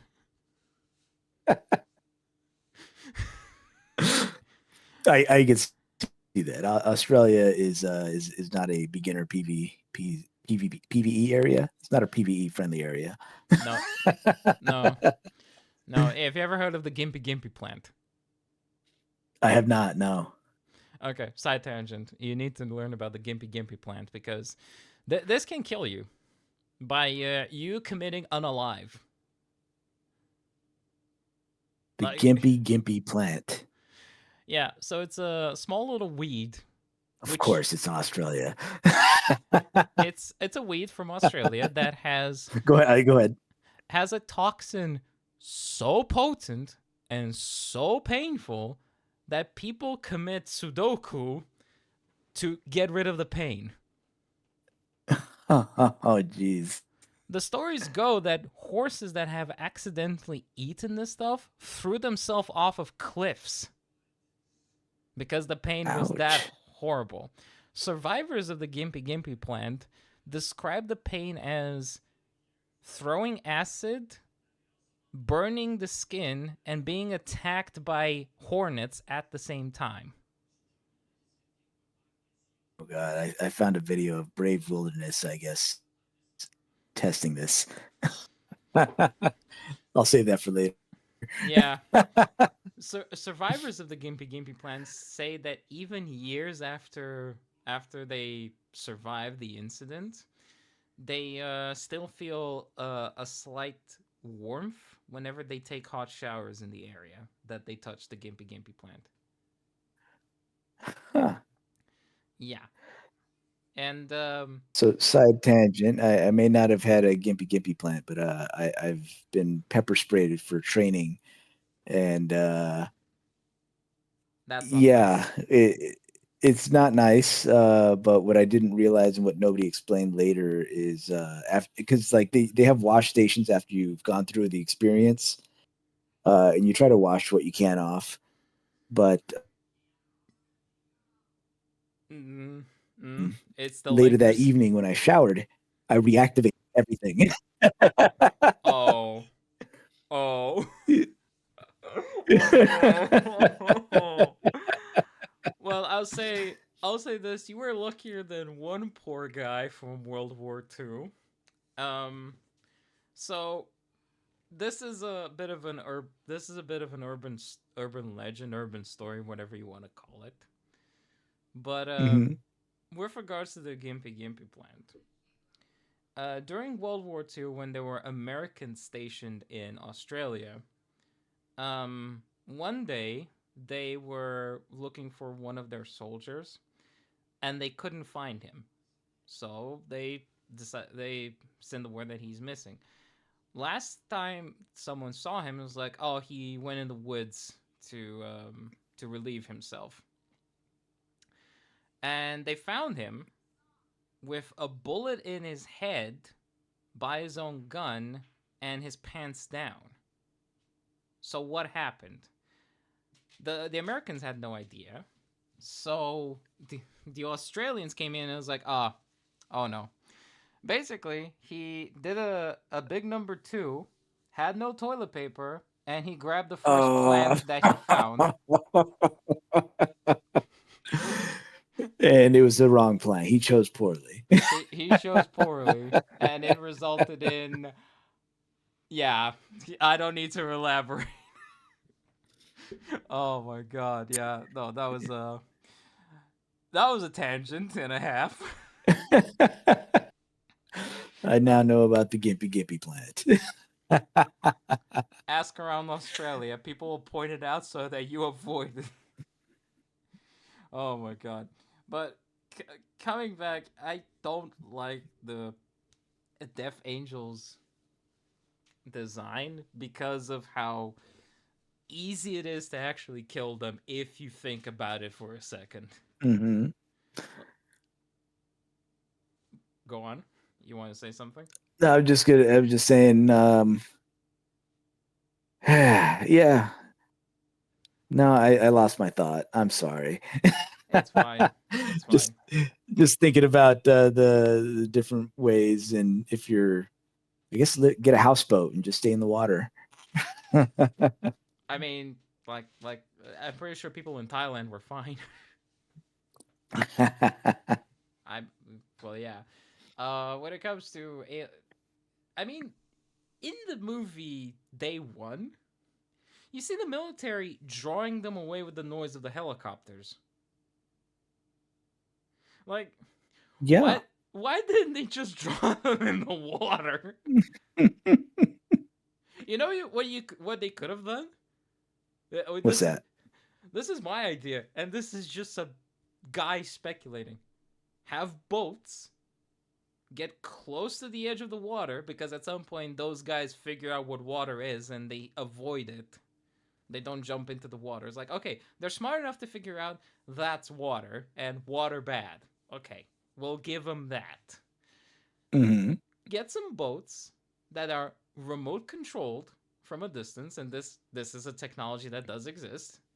You remote control the boats and get them real close, and you put a lot of explosives in them, and then you're trying to bait the aliens to jump on the boat, and then you blow up the boat. Well, that's just crazy talk. We got to make at least three movies out of this franchise. There's gonna be a fourth one apparently. Oh, I hate the fact that they just don't think it sometimes. They just don't think about it. I could ramble on for a bit of depth changes for the entire night, but uh, we have one little other topic that I wanted to delve into, and that Hopefully, is I know more about it. hopefully question: What was, if you can have any examples, what was a scary moment you had in a non-horror game? Scary moment in a non-horror game. Let me see. There's Among Us. I mean, I guess it's kind of horror-ish. Hmm. Trying to think. Different RPGs. Oh, would you consider Near Automata a horror game? Not really, but what was your scary moment in that?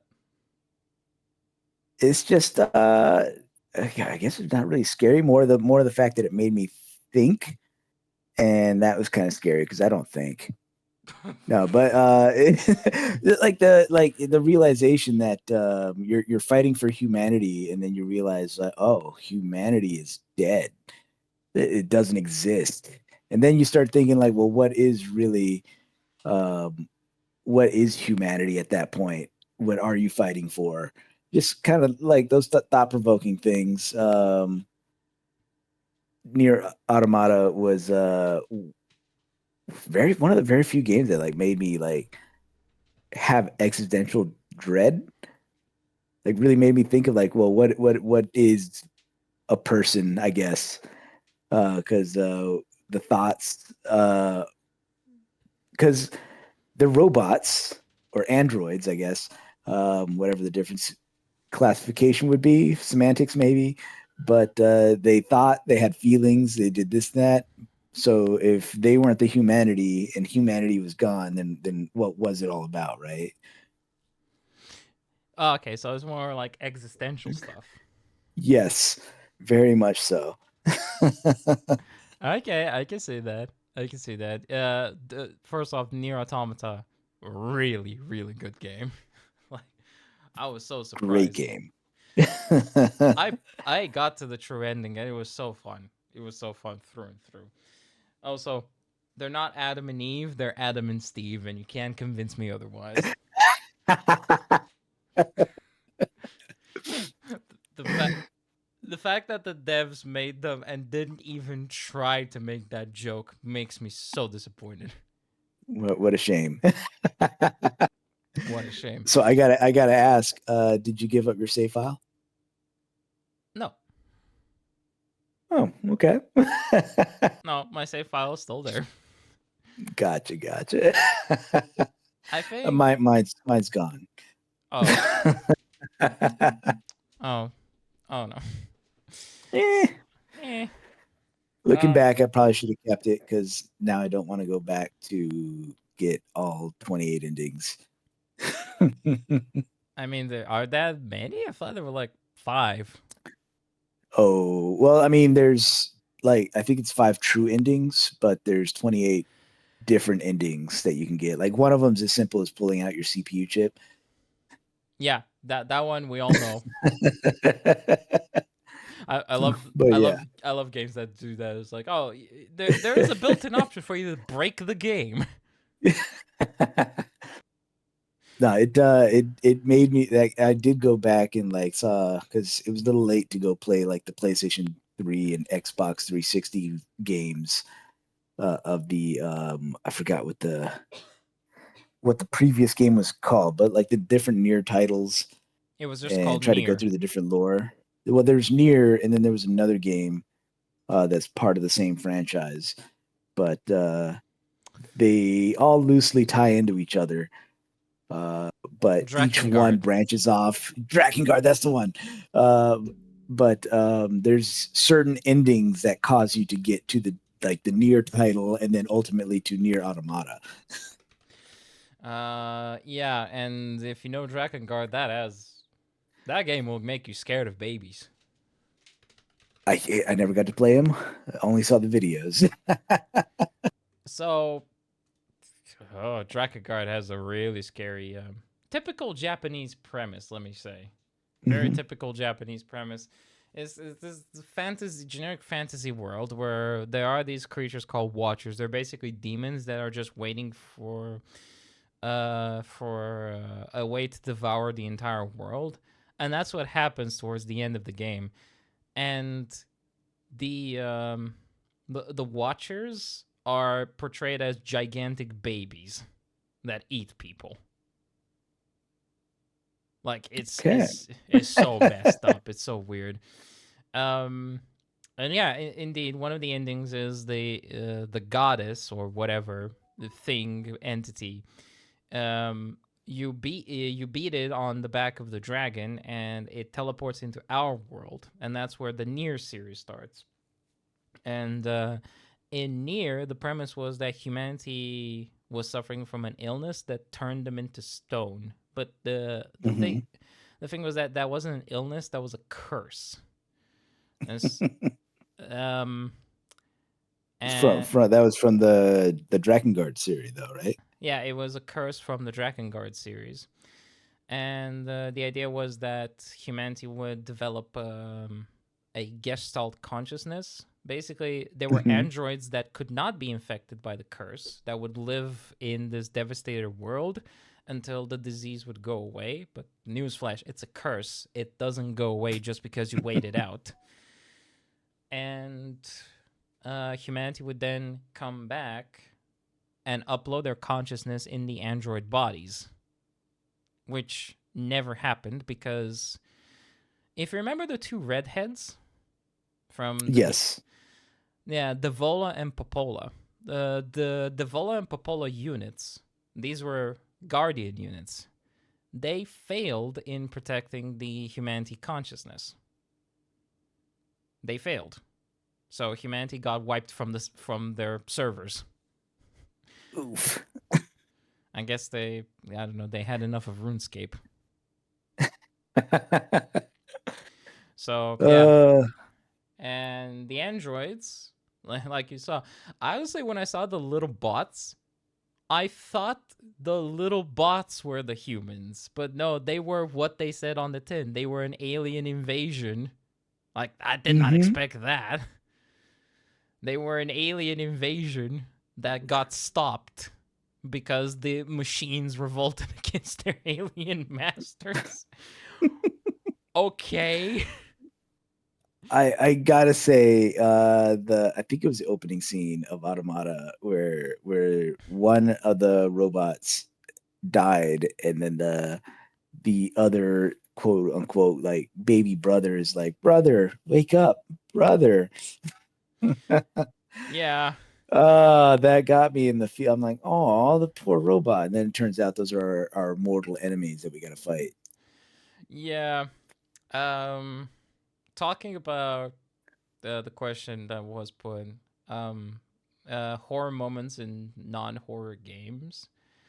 The one in recent memory was with the game Control, if you know it. Control. It I'm not familiar. I'll put up some gameplay for the stream. It's it takes place in the Alan Wake universe. Okay, I think I know what we're talking about now. So you follow the character Jessie Faden, this woman that is trying to um understand what happened to her brother when she was younger, because they played with like some weird device. I think it was like, yeah, it was a slide projector, and some people came and took her brother, took the slide projector, and she ran away and she lived into a mental asylum for most of her life. And she had this like weird entity watching over it that she calls a Polaris. One day she leaves the mental institute to go find her brother in where Polaris is pointing her.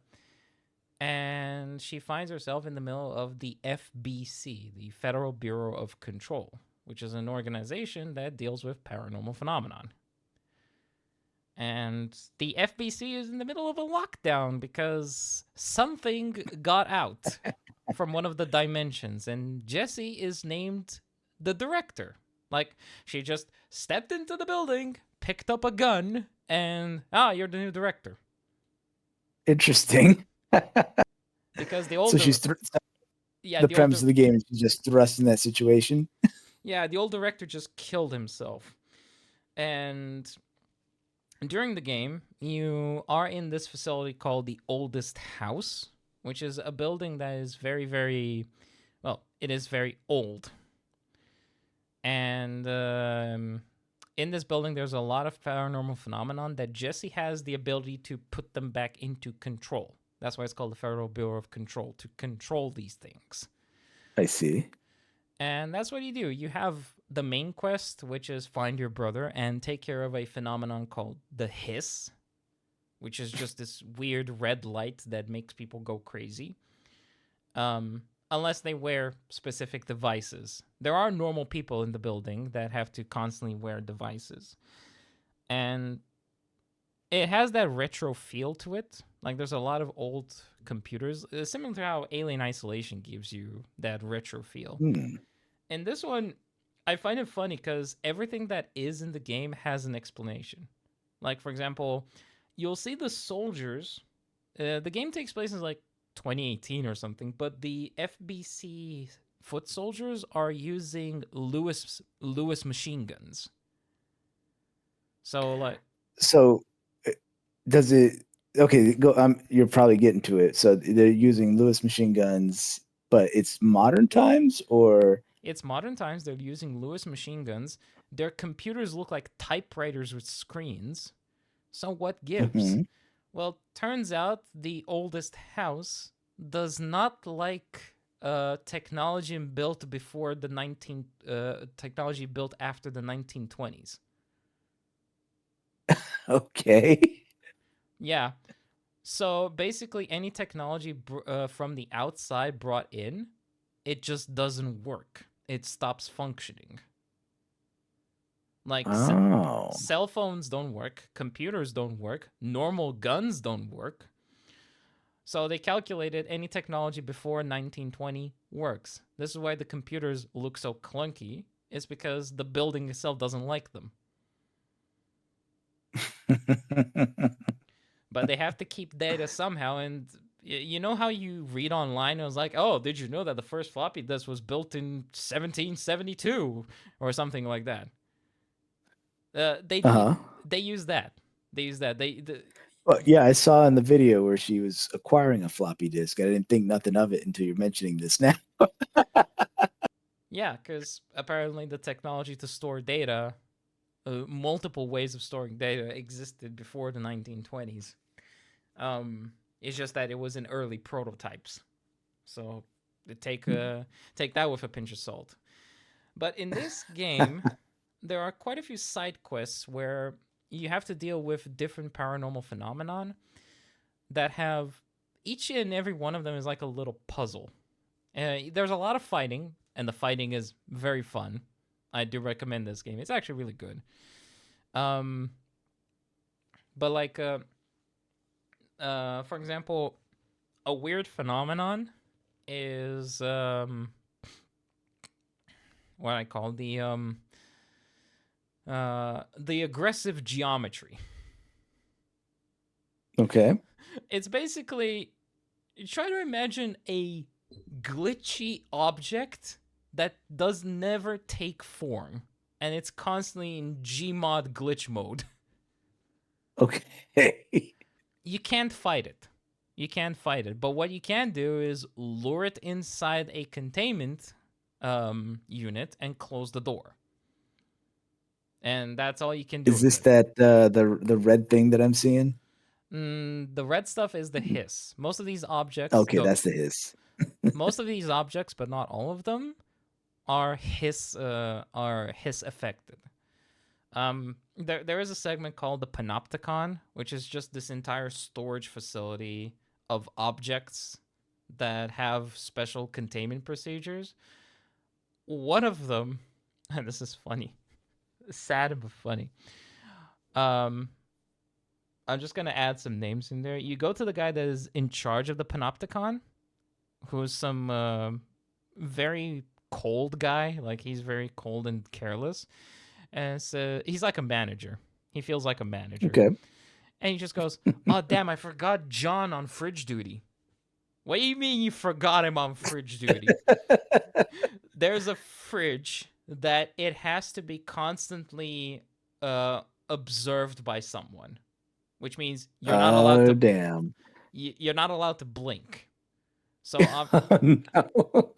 so obviously, what normally would happen is you would go keep watch of it, and then a rota would come in, and then someone else would take your place, and so on and so forth. Hmm. He was forgotten there for like 3 hours. Oh geez. So Did he get got? yeah, you get to him. He's in the unit, and he's looking at the fridge. It's like, please help me open the door.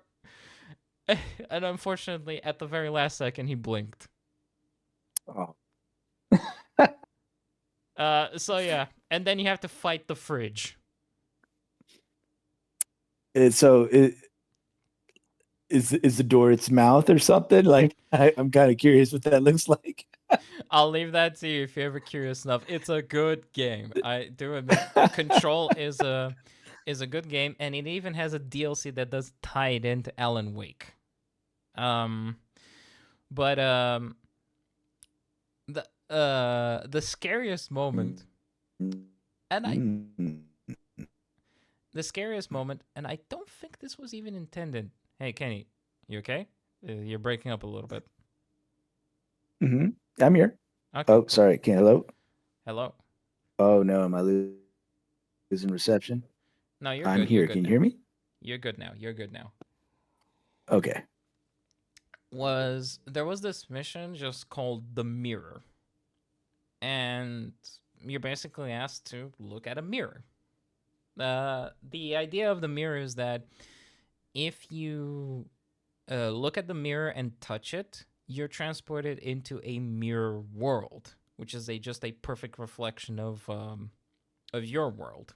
It's just that everything in there is reversed, Mm-hmm. including the way you talk. So if you try to talk, physically open your mouth and talk, you talk in reverse. So Oh geez. yeah, and unfortunately, that's permanent. So if you went into the mirror world and came back, unfortunately, you're stuck with permanent reverse voice chat. That's a problem. Before you step into the mirror, you find a recording of someone interrogating the team that went in, and you don't understand a word the guy is saying because he's talking in reverse. How would you? In reverse. Yeah, exactly. So eventually, you go into the mirror world, and you find the exact same recording but in reverse. It's like, oh, okay, let's see what this guy has to say. And what he says is like, there's something in that mirror. There's something in that mirror, and you do not want to let it out. And you hear this Oh no. recording. You hear this recording while you're in the mirror. I In the mirror. and I was, I'm not gonna lie, a shiver went down my spine, and I was thinking, oh no, there's something in here with When's me. it coming? Yeah, no, no, for real. It is that terrifying. And what it is just a clone of yourself. But I was like, there's something in here. There's something in here. The buildup is just the funniest thing. And I did not expect to get a That's shiver. nice. I did not expect to get a shiver down my spine from this game. But yeah, that was Well, a. while we were talking, I did Oh, remember a scene from Final Fantasy VII, the original 1998, 97 yeah. game. Yeah, yeah. This is towards the end game of that. And while there were some scenes that I guess could be considered scary with Sephiroth, uh, this is towards the end game where you're pretty leveled up. You're usually very confident into any battle that you go into by this point of the game. But I remember trying to do all the side missions around the world, and one of them was searching for what they called the ruby and emerald weapons. Uh And huh. there was this one level where you're climbing up what looks like an ice wall. Um, and I remember at one point climb like, and keep in mind it's polygon graphics on top of like 2D background art essentially is what the game was. Yeah. And as I'm guiding my characters up this ice wall, I noticed there was what looked like an eyeball kind of staring through the ice, and suddenly, like I don't think anything of it because it's background art, or at least I thought it was. And then the eyeball blinks, and that was like, oh my god, this is the weapon. And the size of it, and like it freaked me out for a bit. Oh, that is that is terrifying. I mean, you see that you don't take much into it, and then all of a sudden the background moves. Oh my god, that is terrifying. Now that I Yeah. think about it in that context, yeah, I would be scared. Um, in relation to a horror, I wouldn't say a horror game, but a trailer. Are you familiar with the Amnesia games? um, familiar, I'd say yes. I didn't play any of these. I actually, not thinking about it, I really avoid a lot of horror games. It's crazy, which is funny because I like horror movies, but I guess it's something different when you're actually playing and experiencing it. But I have heard of the game, but I never played it. Yeah, so the Amnesia franchise has been a staple for a while. It's basically how a lot of YouTubers made their infamy on the internet by getting reaction videos from Amnesia. Um, one Mm. one funny clip was the Milky Ways clip. I don't know if you know that one. Okay. No. I'm not gonna risk with Twitch to actually put the thing, but it's basically just a guy there yelling, "Oh man, I got a bag of Milky Ways," and then he just screams in the next second because he sees the monster. Oh, geez. Okay. I'll have to look that one up later. But the Amnesia games have been known for being the games with no combat mechanics. You run and hide, which at the time seemed very, very good, like a departure from format, because a lot of the games back then were like, oh, you can get scared, you can get hunted by monsters, but you have a gun or you have a weapon. Hmm. So Amnesia was the first game, or rather, I shouldn't say the first, but definitely the better game that did the approach of you have no method of defending yourself. Good luck, and it did an incredible job at it. A really, really, really good job at emphasizing this dread horror and that you can't defend yourself. You can only run. And then the series kind of went all over the place. The sequel, A Machine for Pigs, was not made by Frictional Games, the guys that made the Dark. Oh, go on. I was gonna ask, was that the actual like subtitle of the sequel? No, the first game was called Amnesia: The Dark Descent, and then uh, every Amnesia game has a subtitle, basically.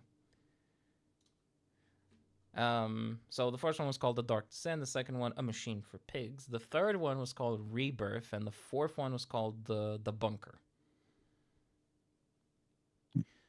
Um, in the Dark Descent, you had no way to defending yourself. In A Machine for Pigs, it was not made by Frictional Games. It was made by a company called The Chinese Room, which were known for walking simulators like Dear Esther, which Hmm. which if you're the kind of person that just wants to hold a button and move the mouse a little bit and listen to an audiobook, sure. If you like those kinds of games, sure.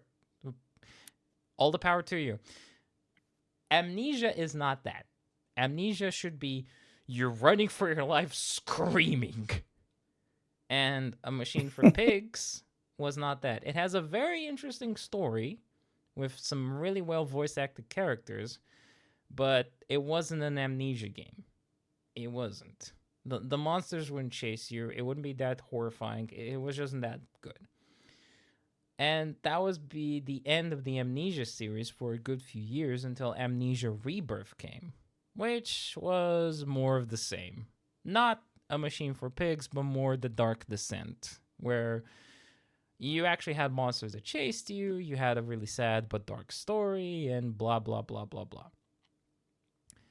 And I said to myself, well, they're kind of falling behind because survival horror has came back full swing with games like the Resident Evil games, the new Dead Space remake, and so on and so forth. Like, people are bored now of just running away from the monster, and they want a little bit of combat here and there.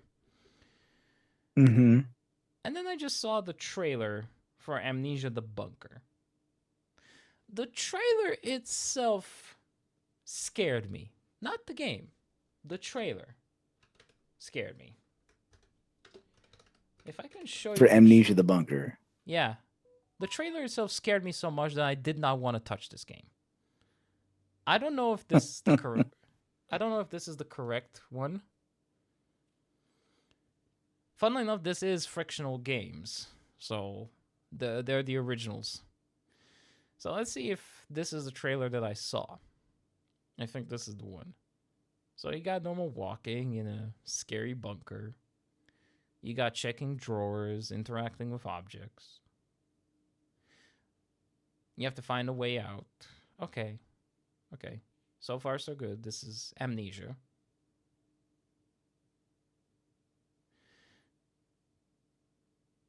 And then I saw that. The engine? The gun. Oh, I did. Oh. I saw the gun. I saw the gun, and then I immediately thought, oh, oh, oh, I'm expected to fight. I'm expected to fight in this one. Oh no, no, no, no, no, no, no. That terrified me. That genuinely terrified me. A gun present in an Amnesia game basically just tells you straight up, hey, you'll have situations where there's no running. There's no hiding. There's no running. And that terrified me. What a way to make people not want to play your game. Uh, th- this was just me, if I'm gonna be quite honest. Hmm. But that, that, a gun scared me. I don't know. It just wasn't the mechanic you were looking for in a game that you liked. I'm assuming, right? I was pleasantly surprised by it. I was genuinely pleasantly surprised that they finally caught on the idea that, hey, maybe, just maybe, we should probably update our game a little bit and have some survival elements. But at the same time, you still had to run. Resources were limited. And it is amnesia and it is frictional. Frictional know how to make monsters, know how to make tense situations. I was like, oh, now I'm expected to fight. No, thank you. They did have a funny little interaction in this game. I will say this, because it's a World War I bunker. There is a you're trying to basically get out, but it's not that easy. Most exits are sealed off because of explosions, and there are two exits. Um, there are two exits to it. One is the door that you need to unlock. Um, and there are multiple steps of unlocking it. But the other one is crawl through a bunker opening. You know, like a gun nest. Hmm. Problem.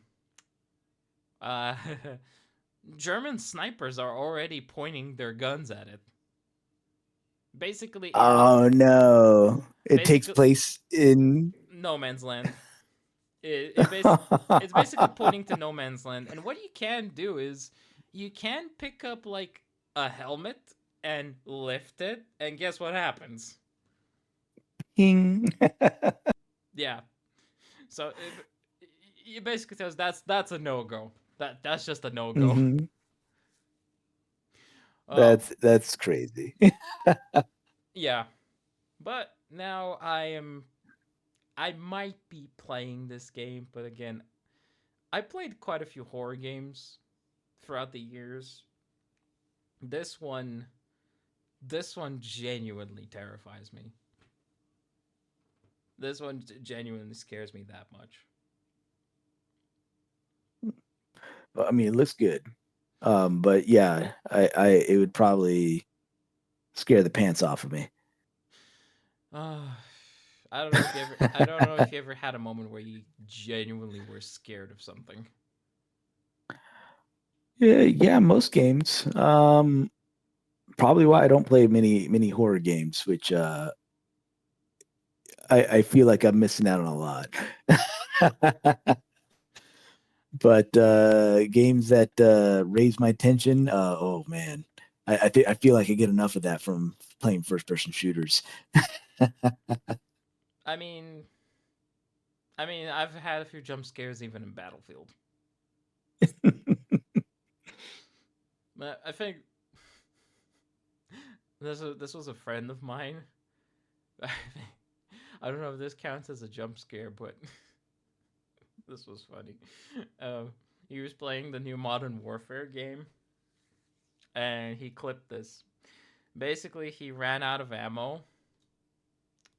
He ran out of ammo, and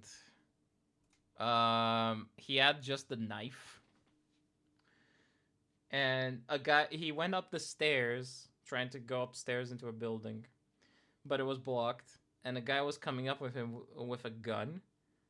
So he just yelled YOLO and jumped at the guy from the top of the stairs with the knife and killed him. Mm. I think How'd that work? it worked out perfectly. It just one shot him. He just jumped from the top of the stairs like YOLO. Oh god, I cannot believe this kind of stuff. Like Jesus Christ. Uh, well, I've run out of other topics to talk about, and I'm feeling a bit tired. Yes. I will say, based off of what you've been talking about with the game Amnesia, you may have played it, but a game called Soma. Have you heard of that one? Yes, Soma is frictional games, and it is, I think, their most popular one. Oh, so the same people that made Amnesia. Yeah, Oh, well then there you go. yeah. But talk about the existential dread portion. That game really got me at the end. When you, yeah, I'm not going to spoil it for anybody that may not have played it, but great game. Would highly recommend it.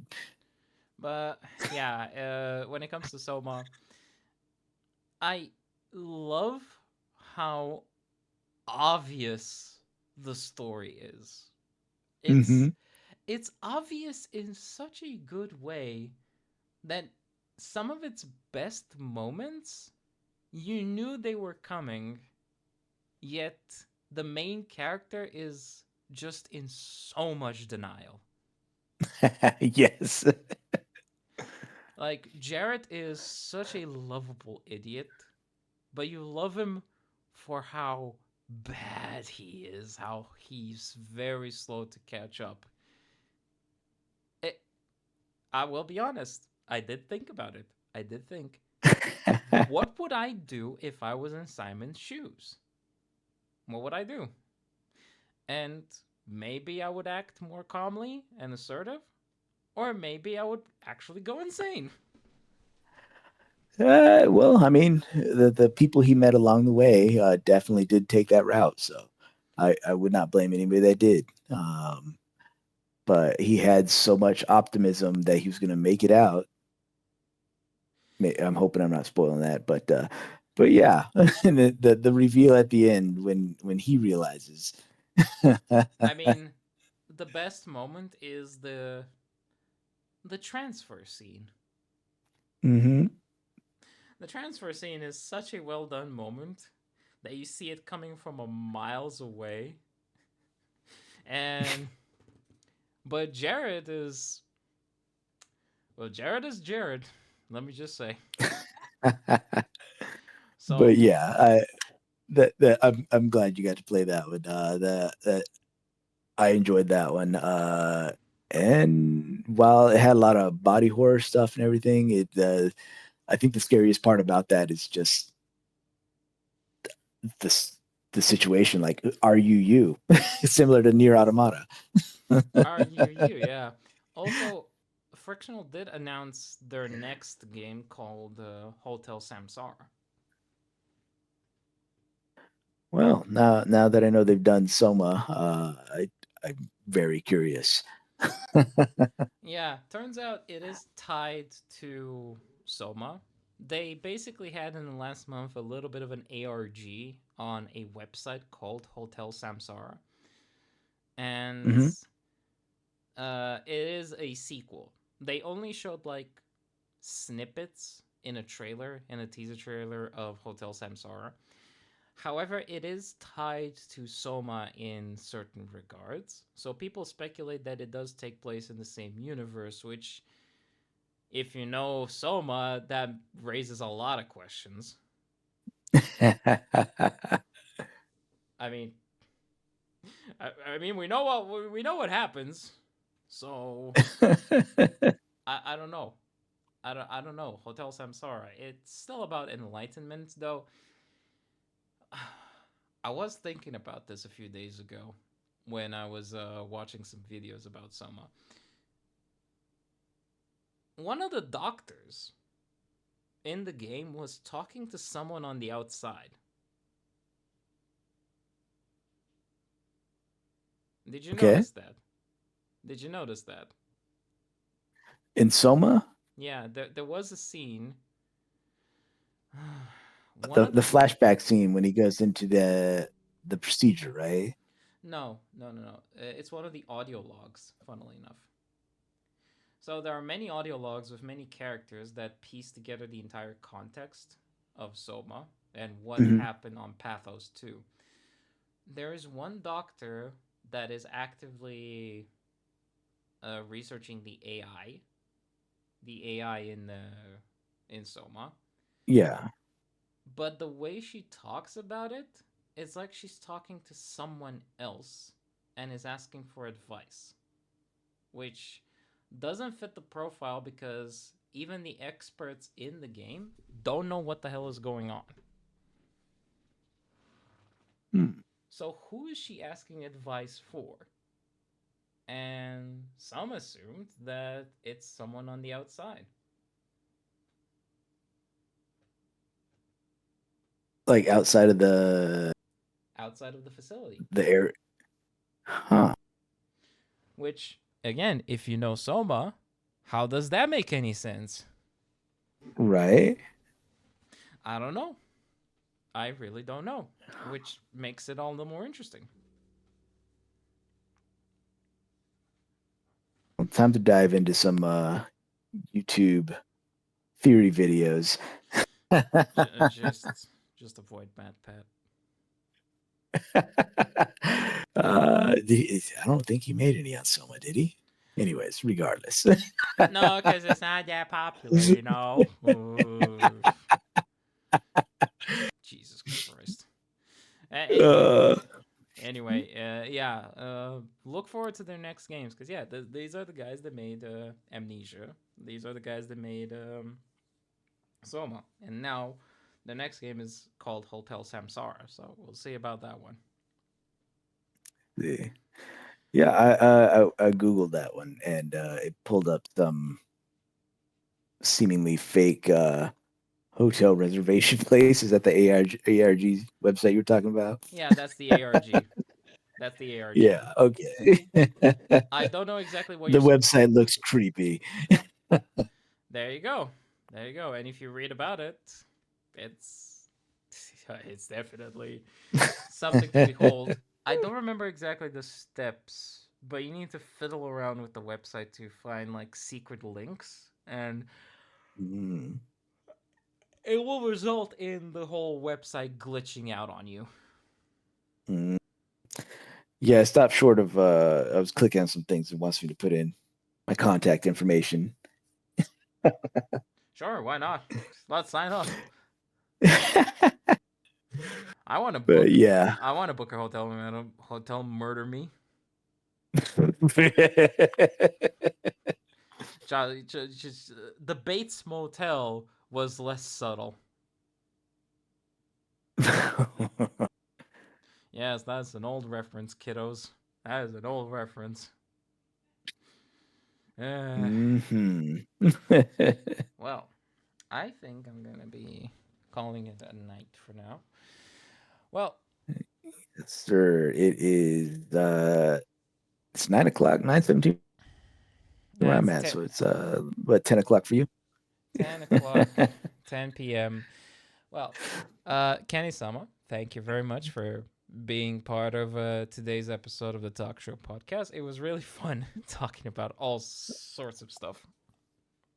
Yes, I loved it. Lots of things. I wish I was more knowledgeable. You are like extremely knowledgeable on this stuff, and that I learned a lot of stuff talking with you, and I really appreciate that. But Yes, yeah, glad to have me. Or I was glad to be on. Thank you for having me. Is what I'm trying to say. no problem. No problem. I know it was last minute. But thank you for joining. And yes, avoid the gimpy gimpy. Yeah, I will not be using it for toilet paper anytime soon. Please don't. Please don't. Though, All right, if you do but use it and survive, you are a superhero. I am good at my age. I don't want to do anything that's going to make me feel discomforted. Fair enough. Okay. Well, this has been the Talk Show podcast, the Spooktober episode, and I'm glad Kenny Sama could join us today. And we'll see you guys next time, ending the stream. Bye bye. Bye.